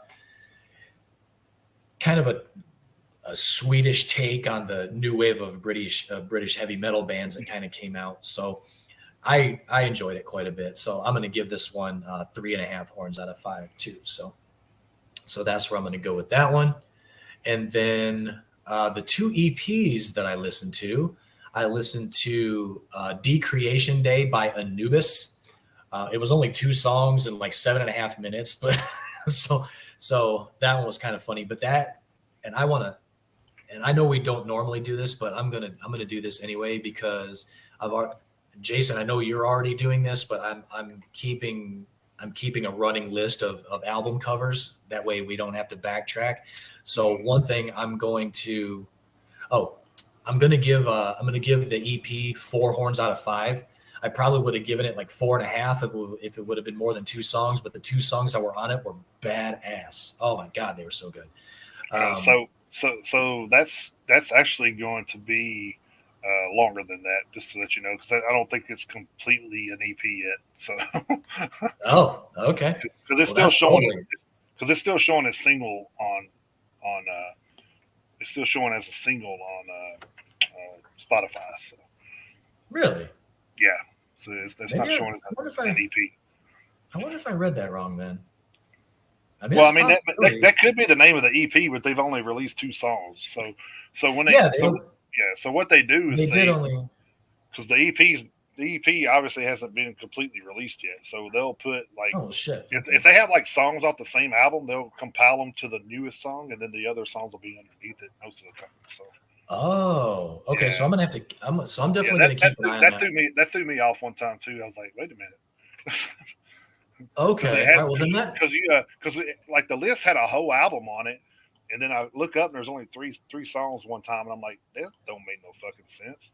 But then I realized Yeah. that it was just the like the title track was the same as the album, so it threw me off. And then I was looking at Yeah. it, and I was like, oh, okay, I get you now. So then it came out like Okay. a couple of weeks later or something. So that album may actually come out in the weeks to come. So Okay. Then I'm that gonna was definitely. that was actually one I was interested in too. So All right. Then I'm definitely gonna keep an eye on that because the 2 songs that I oh did yeah, listen they're to badass. were amazing, and like look at this album cover. That's ridiculous. Yeah, Absolutely, it's awesome. I love that's it. definitely going to be on. If that's going to be the album cover, that's definitely going to be on the list of album covers. That's for sure. So, Yeah. because I've already got that So. started too, so I'm not going through that. Oh yeah. Extra. It's I got a PowerPoint for that, and a list for the EPs and albums already too. So yeah. Well, I mean, I'm already because like there's the album cover for the Kingmaker from Screamers. okay. So yeah. All right. So there was that. But and then the other and Well, because that's gonna be cool though if you're doing that and I'm doing that, and then we can kind of get together at the end of the year and look at album covers where we can kind of pick out the better ones. So yeah. My plan is to get the album cover from everything I listen to, EPs, right. LPs, everything. That's what I plan on doing. Well, I've been And going then through and listening. Like if an album comes out and I see it like earlier in the week or whatever too, and if it winds up being a pretty good album cover, I've been saving it too. So even though I don't listen to the album cover still needs to be talked about. So that is true because I mean even that Gut Saw, I didn't listen to but that was probably one of my favorite album covers of last year. But so yeah, that's actually a good point. And then you'll be surprised, but the other EP I listened to is I listened to that 4 Good Reasons to Punch You in the Face by that band He Shimon. I actually forgot about that. I had to. I just had to. And believe it or not, it actually wasn't bad. He Shimon. Yeah, they're like they're a groove metal band, and the EP itself was like 4 tracks long. It was like 22 and a half minutes. So, but the cool thing was it had a little bit of diversity to it. It started out with the groove metal, and then it had a little bit of punk thrown in there, a little bit of a metalcore theme, and then there was like the very very last song had like a little bit of a bluesy start to it before it kicked back in. But so it was actually pretty good. I'm gonna give that one 3 horns out of 5. And like I say, I'm gonna give Decreation Day 4 horns out of 5. And I had in that one, I'm gonna probably put a pin in that one because if there's gonna be more songs added to that, that rating may or may not change. But so far, just the 2 songs, I do like those first 2 songs very much. So I just looked up, and one of the bands that I was going to listen to with the EP that came out was Elevate, The Purpose Is Cruelty, and it finally popped up on fucking Spotify. Like, did it? Because that was actually another EP I was going to listen to. Yeah, that was one of the ones I had picked out, and then the Silent Civilian was another one. I don't think that album actually came out yet. So there it is. That one's kind of up my metalcore alley there. So yeah, I'm gonna check out this one too. Yeah, that Dagon song just because. Yeah, just because, and actually a pretty cool album cover. It is a cool album cover, yes. Telling you can't mess with Art wise, you can't mess with it. You just can't. Well, that's the weird thing is like, oh yeah, it did. It did just drop today. Yeah. The Elevate. Yeah, it's weird how it just dropped on a Saturday. So January 14th. Well, still. I don't know why they waited an extra day, but there you go. Well, maybe it's like a new restaurant. They wanted the rush to die down.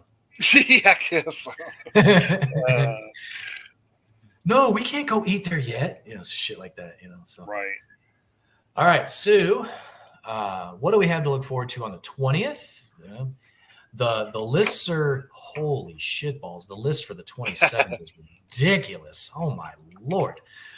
Anyway, so coming up for the 20th, January 20th, leading off, we have Honorata with Fear Not, Ashen Tomb with a self-titled EP.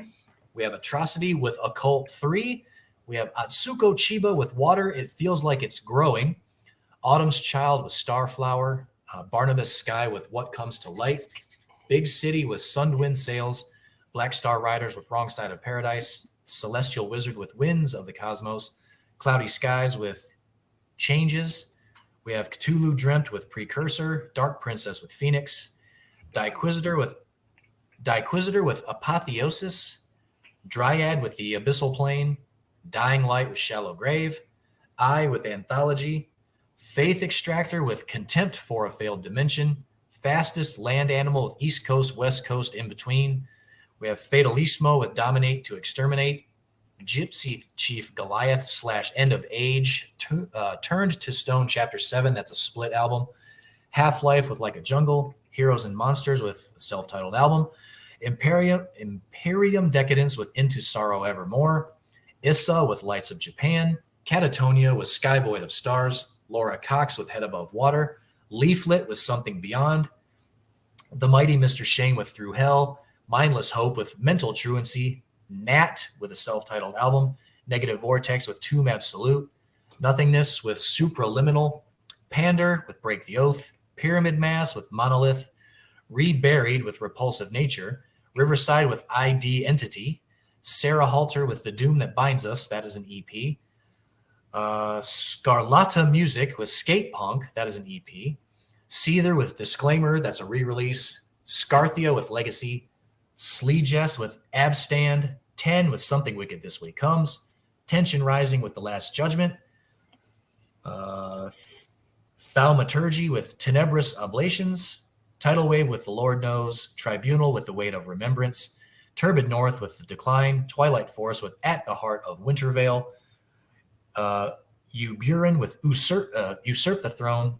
UFO with No Heavy Petting. That is a re-release. Underneath with Nothing Here is Held Sacred. That is an EP. We have Vario Orchesteri with Ceremonia. Walk in the Darkness with Leaves Rolling in Time. And last but not least, Wudon's Wound with Es Glimt Empor aus Uger Nacht. So I'm pretty sure that was German, and I'm pretty sure I butchered it, so I apologize for that. But those are the new releases for January 20th. Awesome. And god damn, that list for the 27th is stupid long. Well, that's a good thing for the playlist next couple of weeks. It's going to be pretty, absolutely pretty healthy with all new material. Yeah. And actually, Yeah, I wound up having a lot of bands that I hadn't never heard of on this list too, which was cool. So, but that's very cool. And Victor, to your playlist that you added, we have a one-man band named Triglav from Italy. Boris Bahara, the man behind this band, and his latest album, The Evocation, is melodic black metal. So we'll definitely, I'll take a listen to that for sure. Yeah, and we'll see what's up with that. But that's perfect. Thank you for sharing that, Victor. We appreciate it. Yeah, that's before I forget, there is the link to last week's theme of the week, which was execution. So leave that up there for the last few minutes of the show. So hopefully, with everything works out, that's going to be cool to have him like post something like that, and we actually just say, "Oh, well, let's listen to it," and just go ahead and listen to it. Right. Yeah. So hopefully we'll have that in the works here soon, to where we'll be able to do that. That way, without getting a bunch of. Yeah. Someone like Victor or Dana or whoever, Victor, your Yeah, sister, Ross, Ross Mary wants us to hear something, something like that, where we can kind of check it out on the fly. Yeah, that would be that'd very be cool. cool. It would be very cool. Kind of get our Very cool. we kind of need to start our Metalheads Unite reaction videos, I guess. Yeah. We could Yeah. actually do that one night or something like We could. actually take an hour and jump on here and Mm-hmm. do a couple of Little different. more. Yeah. Little more content to the YouTube channel. That's for sure. Yeah, that's for sure. Yeah. So, oh man, one man bands are freaking unreal, dude. Just like I don't know if Victor, if you're familiar with the one that I did a review on a couple of weeks ago, a while back, was Merciless Law. Man, that dude Merciless Law. Yeah. does all that shit. So I'm just like, dude, it's fucking amazing, dude. Like, and then if he in really Spirit of Drift, he does most of that. What's his name? Matt, I think. Does I have to look it up now, but he does most of that himself, and like Nate Garrett, he actually does a lot of that himself, and then takes people on tour with him. So he's got a touring band, but he does most of the music for the albums itself. So Right. which is fucking unreal, dude. Especially the guitar work that dude can do. Holy Yeah. shit, man! Like if anybody don't know, I mean that was like our theme song for this show forever. Right. So It's actually merciless law. Merciless Law. And he had 2 albums and 2 EPs, and they were all like within the year. So he stays pretty Oh busy. yeah, yeah. Dude doesn't. Yeah. Yes, Merciless Law. Yes, Yeah, there that's you who it is. And isn't oh man, I can't remember where he's from, but he's go. Chile, I believe. yeah. I was about to say it's from South America somewhere. Yeah.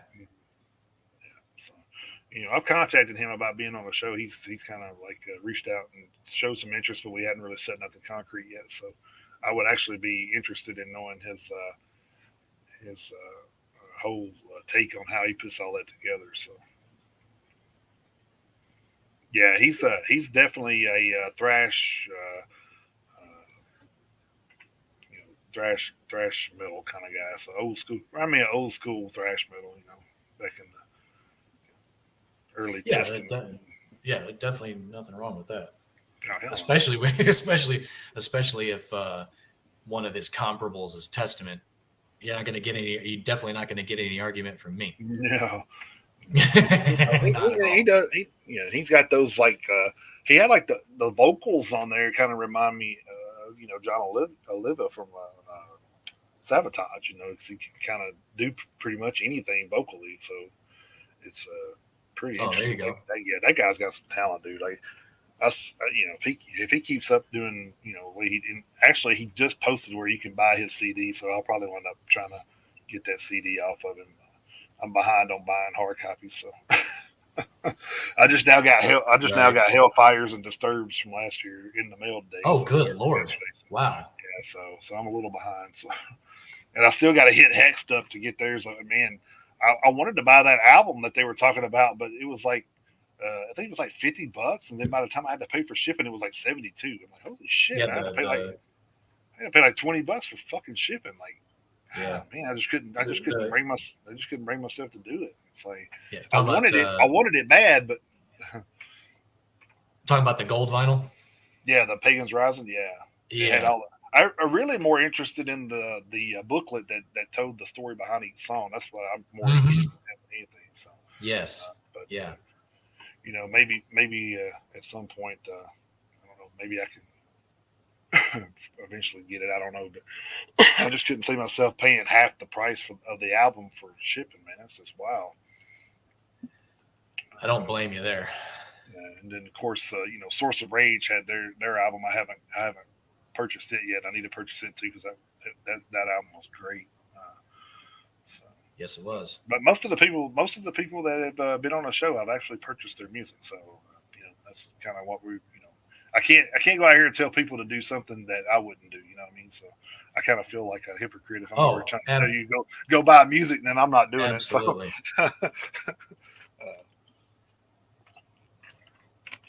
I I might definitely have to wind up with an Aaron Camaro CD shelf. I don't know if you've seen his custom made CD shelf, but holy shit, it's so fucking awesome.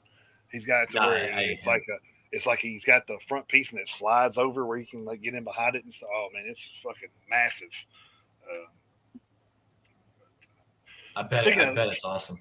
Speaking of that, before we do all of our closing arguments here, Right? Yeah. Anyway, before we do all of our closing stuff here, I just want to Right. give a shout out to Victor. If you don't know Victor, he runs a Facebook page and stuff for Rockin' Heavy. Go check him out over there.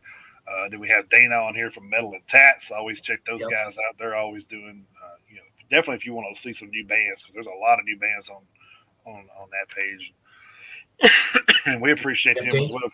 We got a lot of those people promoting on our Facebook page as well now. So cool. Dana's the one who turned us on to one of our last guests, Halo Scars. Yeah, exactly. Yeah, and I can't wait to go to that show. It's going to be a good one. So just a touch over a month. Yep. Then we got, like I said, you'll see us at the Nashville Rock and Pod Expo. If you want to check that out, you go to that website and get tickets to come see us there, along with a lot of other podcasters and a lot of metal artists are going to be running around out there. So. Oh yeah. Yep. So head on over to the website. We're not listed as a podcaster on the website yet because our artwork is still in flux. So if you go to the website and you don't see us listed, it's not that we're lying that we're not going to be there. Right. Yeah. We just haven't. They actually hit me up this week about that. So we're trying to get that hopefully in the works for the next week or so. Yeah. So our artwork will be listed on there soon, and we will be there. So. So we'll even if something happens to where it's got to be a temporary fix, we'll just make it a temporary patchwork for right now just to get it on there. But we'll get it all situated. And there actually are also I'm putting in as soon as we get that done. I've been waiting too because I was going to go ahead and do this, but now that we're kind of talking about this and getting that in the works, I'm going to push back another week but I'm going to get those T-shirts made and then we can kind of show those off on here and see if there's any interest in purchasing those. I'm going to get a bunch of stuff made up to take with us to the podcasting thing so we can kind of sell some stuff and try to make a little cash over there. So there we go. Yeah. Yep. It's gonna be a fun time. Looking forward to it. And also, you can catch our other friends that put on the Rocking Pod Expo, Decibel Geek on Friday nights, and I think they do a show on Tuesday as well. I can't remember, but you can follow them over at Decibel Geek on all their socials. So, they have a YouTube channel as well. So, absolutely. And before we get on out of here, just want to remind everybody of where you can find us. You can find us everywhere, pretty much. VOPUSARadio.com, the mothership, quote unquote. VOPUSA Radio, the mobile app, the Metalheads Unite YouTube channel, the Metalheads Unite Facebook group for those who are already members. They already know about that one, but you can come find us there. We'll get you hooked up with a membership once you send us a request to do so.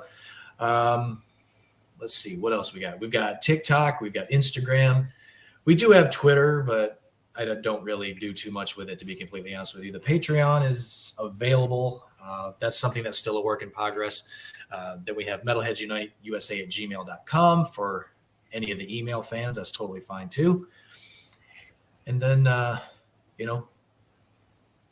pretty much, I guess the podcast with VOP goes out to multiple podcast live streaming apps all over the world. So we don't even know all of them. So yeah, we don't know all of them. I kind of hope we get a list of all of them one day. That'd be kind of cool. Yeah.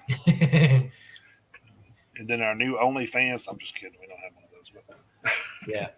Well, maybe you don't. Maybe we don't.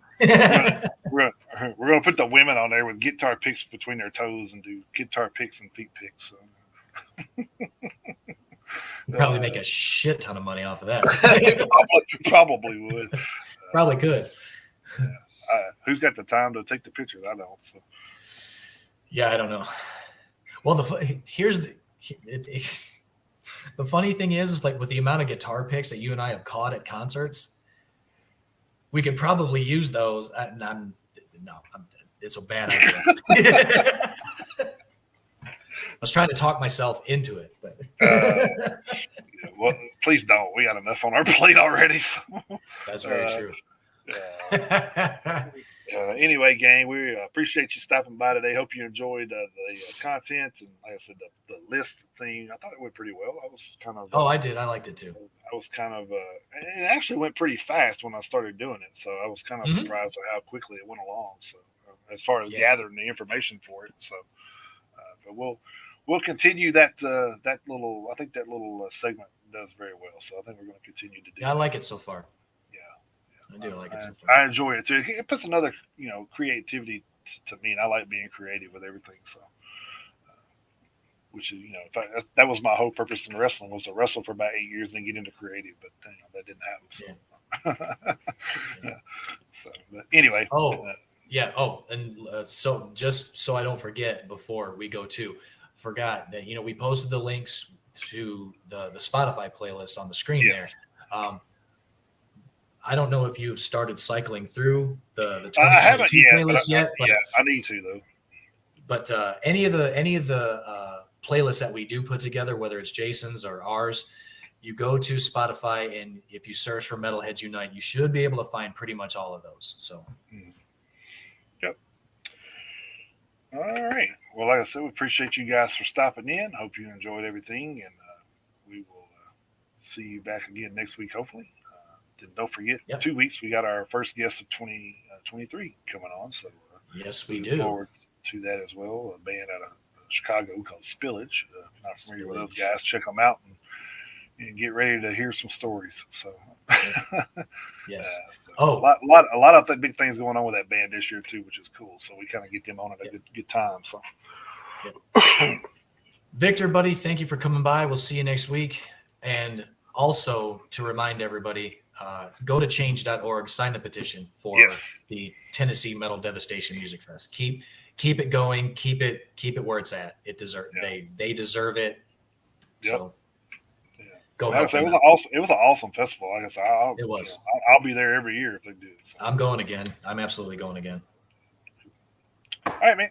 Well, everybody have a good week. Until we see you next week, keep those devil horns held high and jump in that pit anytime you can. Thanks, guys. Have a great week.